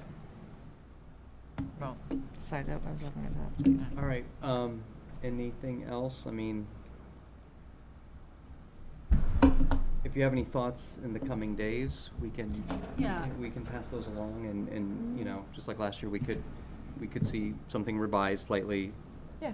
for the next meeting. You know, I think Right, and- that and would be we the can- only thing I'm hearing that could Right. somebody might Sure. have an idea on, but yeah. We'll note when we plan for the next session, if there's something that, we'll certainly take a look at it, if there's something that we think would accomplish what you're saying, we'll make note of that so that you're aware of it, so it can be discussed obviously prior to the vote Yeah. and thought about. Yeah, yeah, Thanks. yeah. Sure. Thanks for the calendar. Thanks to the calendar committee. It's It looks pretty. thanks to Sandy is Yeah. the. Sandy is the I love mastermind. the, Love the the informational color. design I love the color. element to it. It's really good. We'll It's let her know.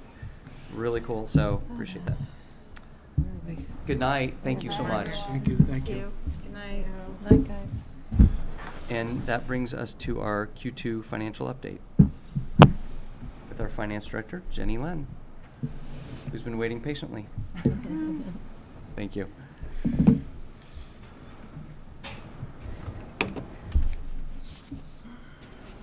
Presentation up. gosh, that's right. I'm kicking you.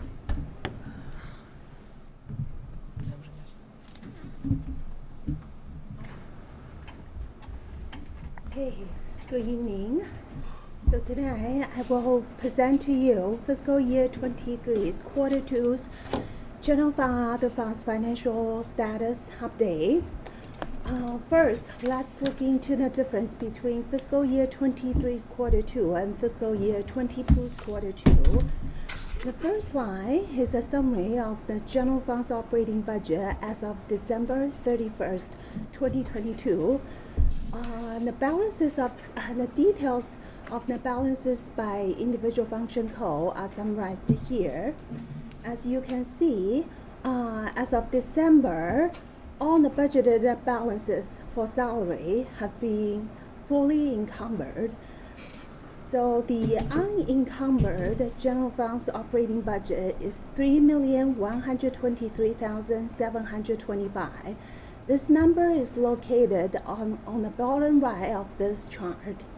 If you look into the second spreadsheet, we can see the next one, fiscal year 22's quarter twos, available ending balance. This number is 2,773,611. So fiscal year 23's ending balance is almost $350,000 more than last fiscal year. And then we can look into the percentage used. The total percentage used, we have used in fiscal year 23's quarter two is 95.12%. Compared to fiscal year 22's quarter two, we spent it 95.54%. So this percentage of usage remains very stable compared to last fiscal year. So in the third slide, general fund status snapshot. These are a couple points I just summarized. After the overview for the whole picture, there are a couple points I would like to point out for the general fund as well. First, we have a new budgetary control policy in fiscal year 23, which was enforced by the town side, because I believe that's helpful for departments and each school to better monitor their budget. Because in previous fiscal year, we allow department's budget to go into deficit. But in fiscal year 23, other than IT department, facility department, and out of district tuition budget line, we don't allow any other function code or school go beyond their budget bottom line. So that's something different this year.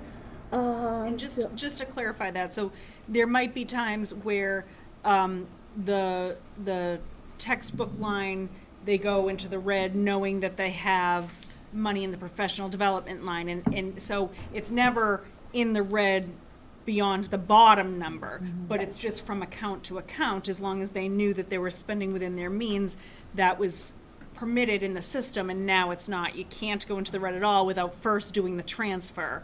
So the sequence of that has changed. Okay. Right, so we just don't allow any function code to go into red. So if, for that being said, if one department or one school, they go over the budget line, they just cannot spend anymore. So unless we have to ask the town side to do an interfund transfer. So this whole new budgetary control policy makes people more mindful about their spending. That's part of the reason you guys don't see so many deficits at this point in the fiscal year. So that's the first thing I want to point out. Jenny, does that speak to? And I know you're saying that this is maybe the sequence is different this year, and it's I was going to ask about the monthly transfers that we put on our consent agenda. Is that part of that? Although I know that practice started last year. So the monthly transfer, we're just doing the transfer within one function code, like 2,000 function code or 3,000 function code. But if the 2,000 function code is already going to red, so we have to ask the town side to help us to do the interfund transfer. So between the function code. So what we can do is doing transfer within the function code. Okay. That's the difference. Thank you. Who initiated the change? Town side. Okay, thank you. That's the town. I think they have the new budgetary control policy, not just for school, for every other departments as well. Thank you. Is that kind of typical, actually? That's very typical. In other districts, okay. Yeah. Are there times that you would anticipate that could be problematic for us?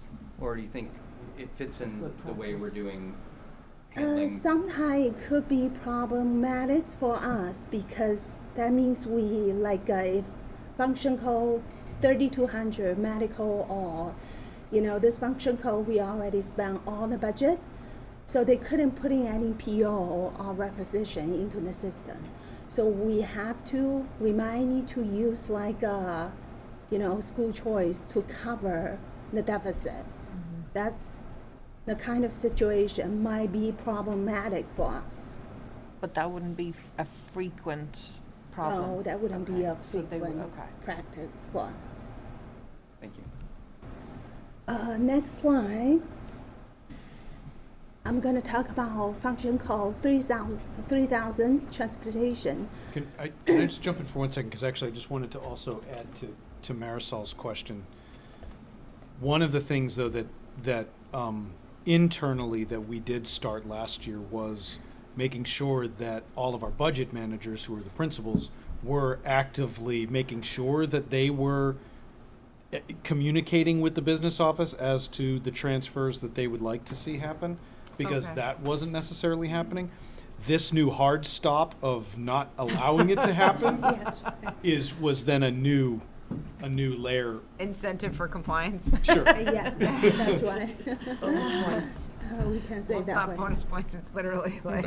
Right. And it was just one of the awesome things that I think Jenny brings to the table when she comes from the town side and she's able to say things like, yeah, that makes sense. And that's Right. exactly what we should be doing. Exactly, because I never seen like anything like, though there are so many different categories go into red, which is like alarming to me. I want to see everything stay positive. Yeah. Yeah. That's From the goal. accounting That's the goal. So for function code 3000 transportation, select board approved $30,000 for the fuel escalation cost from APA fund for the first quarter, and then recently additional 151,752 from APA fund was approved for one extra bus and the fuel cost due to the Beaver Brook Bridge closure. This combined total $180,000 helps us to alleviate the pressure from the rising fuel cost. Yeah. And then this says the first quarter. Do we have any requests for the second quarter? So that's built into the 151. Oh, okay. So the 151 is the rest of the year plus the Beaver. Plus, okay. Plus the- Beaver Brook plus the- yeah, extra yeah. bus. Okay, yeah. so it's a second quarter plus the extra bus. Yeah, the what is it? 30,000 was back in like August, Mhm. and I think the original request submitted was the whole year or half a year, and select They board just did decided it. to do 1 quarter at a time. Mhm. And then when we went back, we said this is what we need for the whole year and this extra bus. Okay. So Yeah. yes. So where was that for this year? Yes. Yeah, we hope so. No more bridge closers, please. So this Predict slide, gas prices. No. Sorry. Go ahead, Jen. yeah. This slide is about function code 4000, which is operation and maintenance. We have used the 89% in fiscal year 23 compared to 88% in fiscal year 22.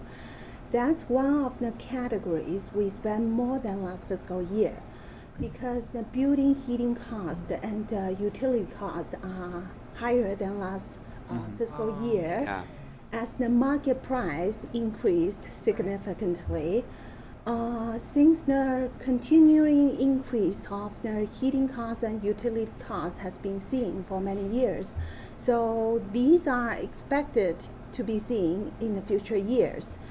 So as of this point, the facility budget still appears in positive based on the actual spending as of today and the total encumbered amount.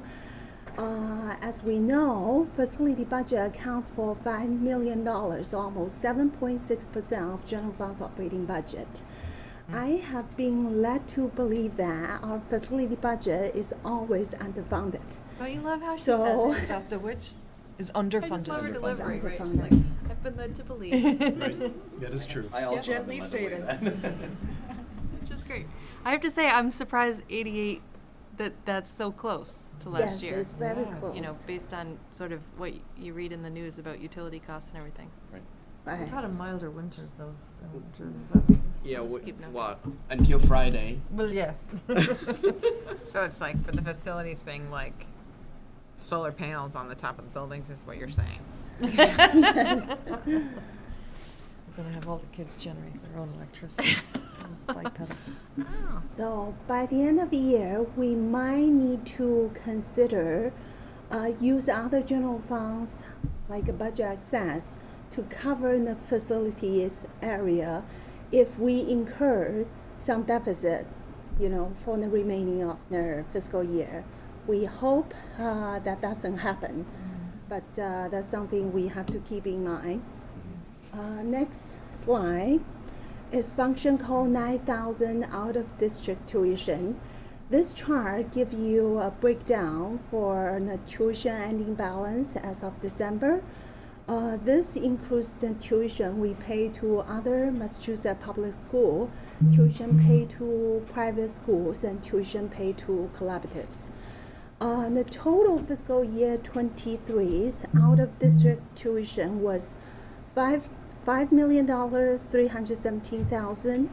The full offset of $2,076,381 from fiscal year 22 circuit breaker fund and the $820,000 from grant 240 have been reflected in the ledger.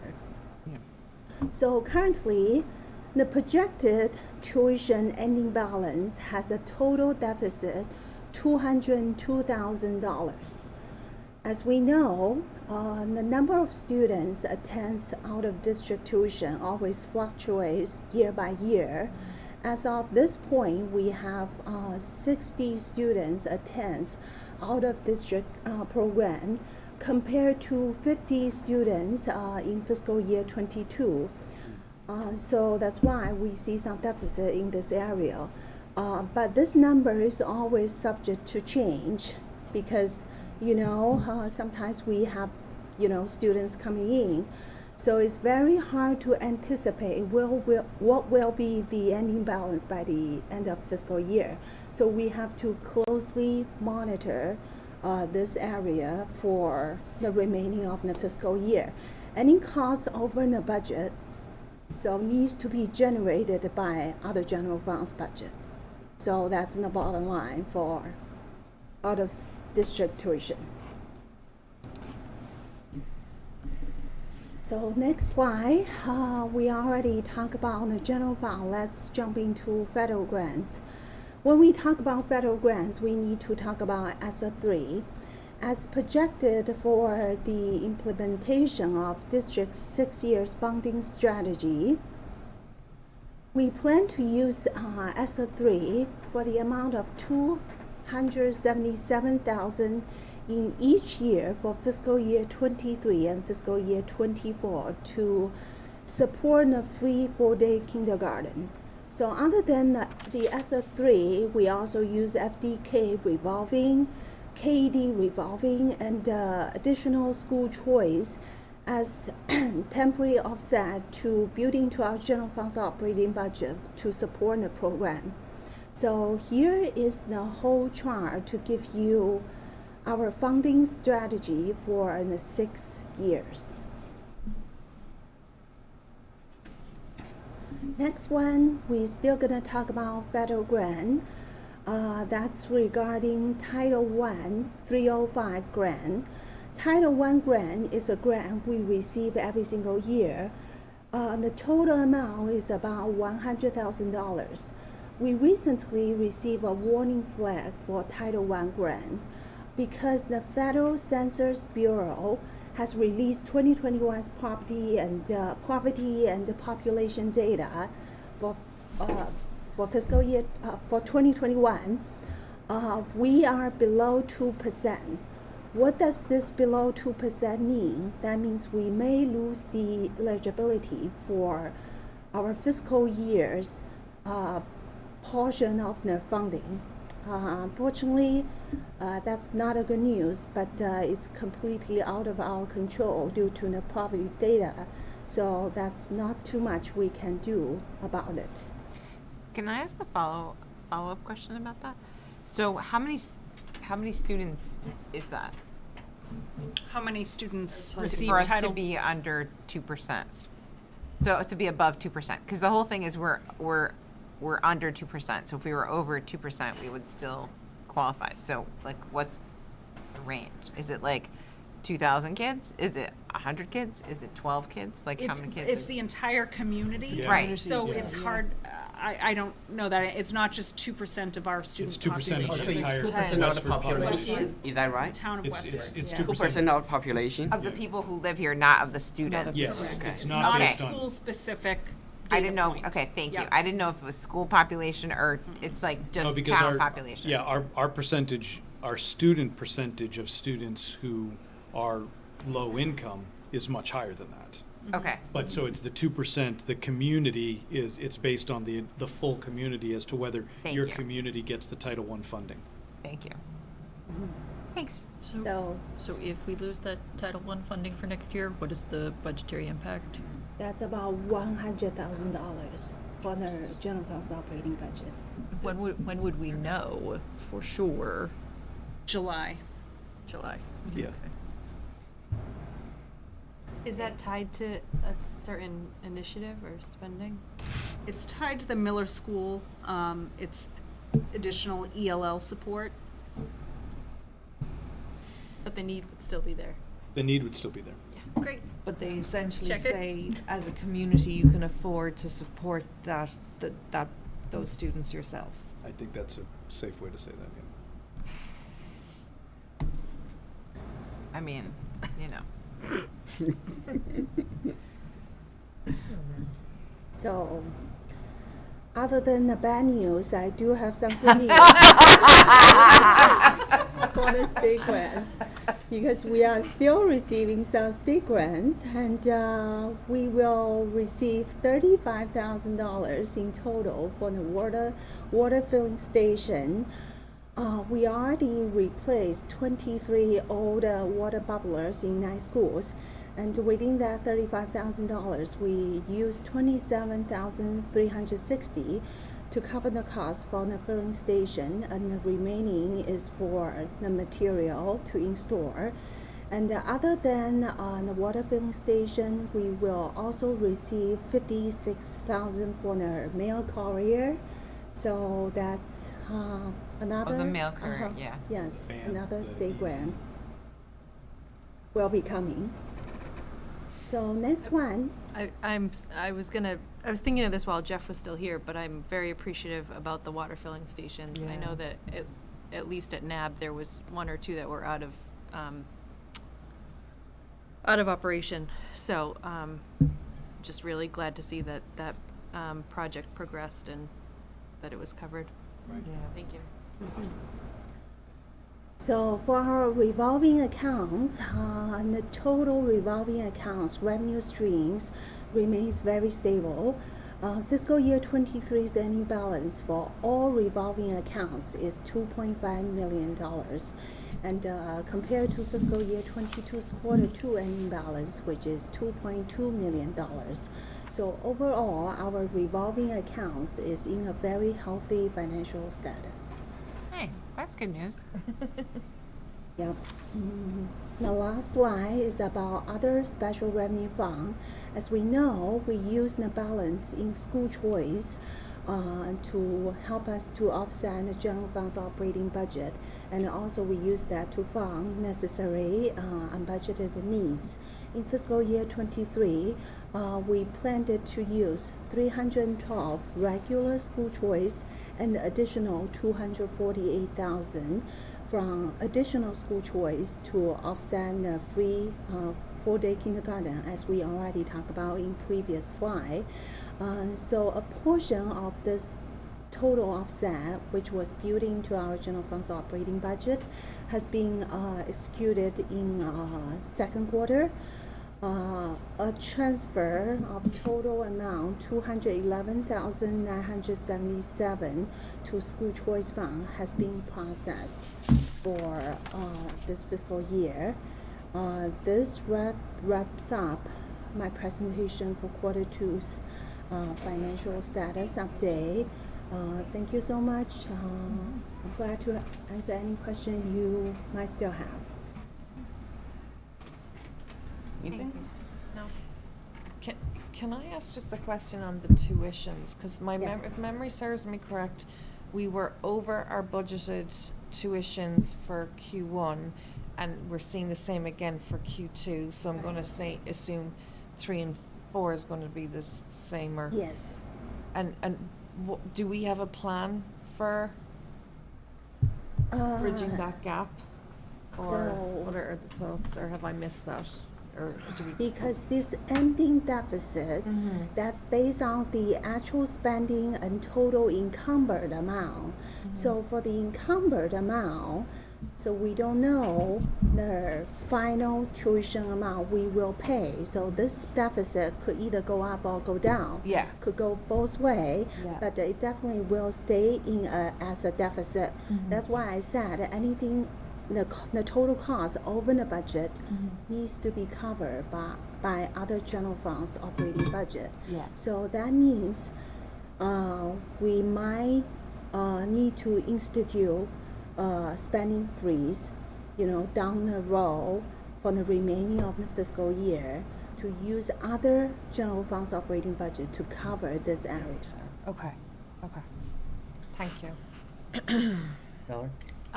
Can you speak to the facilities usage, how you've been seeing that work out, and if we're seeing that cover the custodian usage? That's custodian usage is just based on the salary, how much we pay for the salary. That was budgeted in our, whole fiscal year based on actual spending and total encumbered salary. So we don't see any difference for custodian salary part. We just see the difference for utility cost and heating cost. Do I answer your question? I didn't understand. your question. Sorry. Are you asking about like the Okay, rentals? hold on. Let me rephrase it. Yeah, the Maybe it's just too Rental. late. And yes, You're sorry. asking the rental. I thought it was a great question. Yeah. The It's newish, 9:37. again, Oh. memory's fading, but the newish process for groups using our spaces and Yeah. rental, are we seeing, how, can you speak to that and insert words that I don't have? Well, because we hired a person to also help Yes. support Yes. that, so Yeah, with so the I was idea just, of could you that it speak would to that cover whole that cost. process? Yeah. The coordinator, and then, and if it's okay, obviously I'm catching you on the fly, so Yeah. we can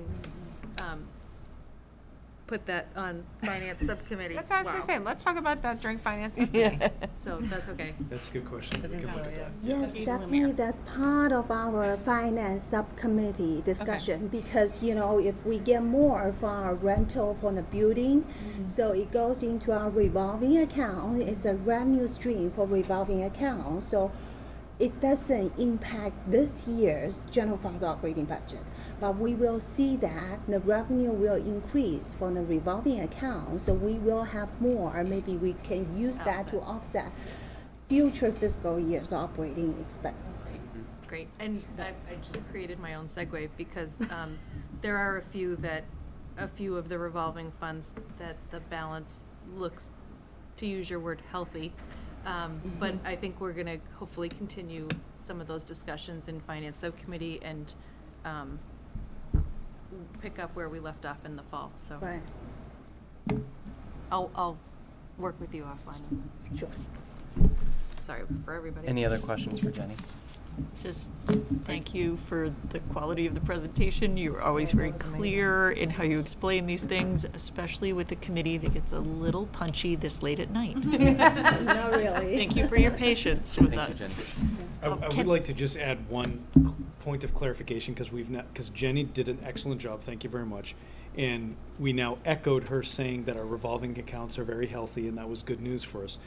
You are all aware of this, but if there's anybody who is watching this or listening to this, I want people to remember that when we're looking at our operating budget and our proposed budget for FY24, we have offsets that we've talked about that we build into there, but our revolving accounts we don't use by design to pay for ongoing costs. And so when we're talking about our FY24 budget and the proposal and the needs that we have, that's to be able to sustain that moving forward, as opposed to having money that helps us with one-time costs. But we're not looking to use that to pay for the. I think you understand what I'm saying, right? Because now again, it is late. Words. Hopefully it made sense. Words, Yes, there were absolutely. words, Motion maybe not in the adjourned. right order, but All right. They're all there. It's Heard it. like a Okay. word search. All in favor of adjourning? Look at that. awesome. Good night.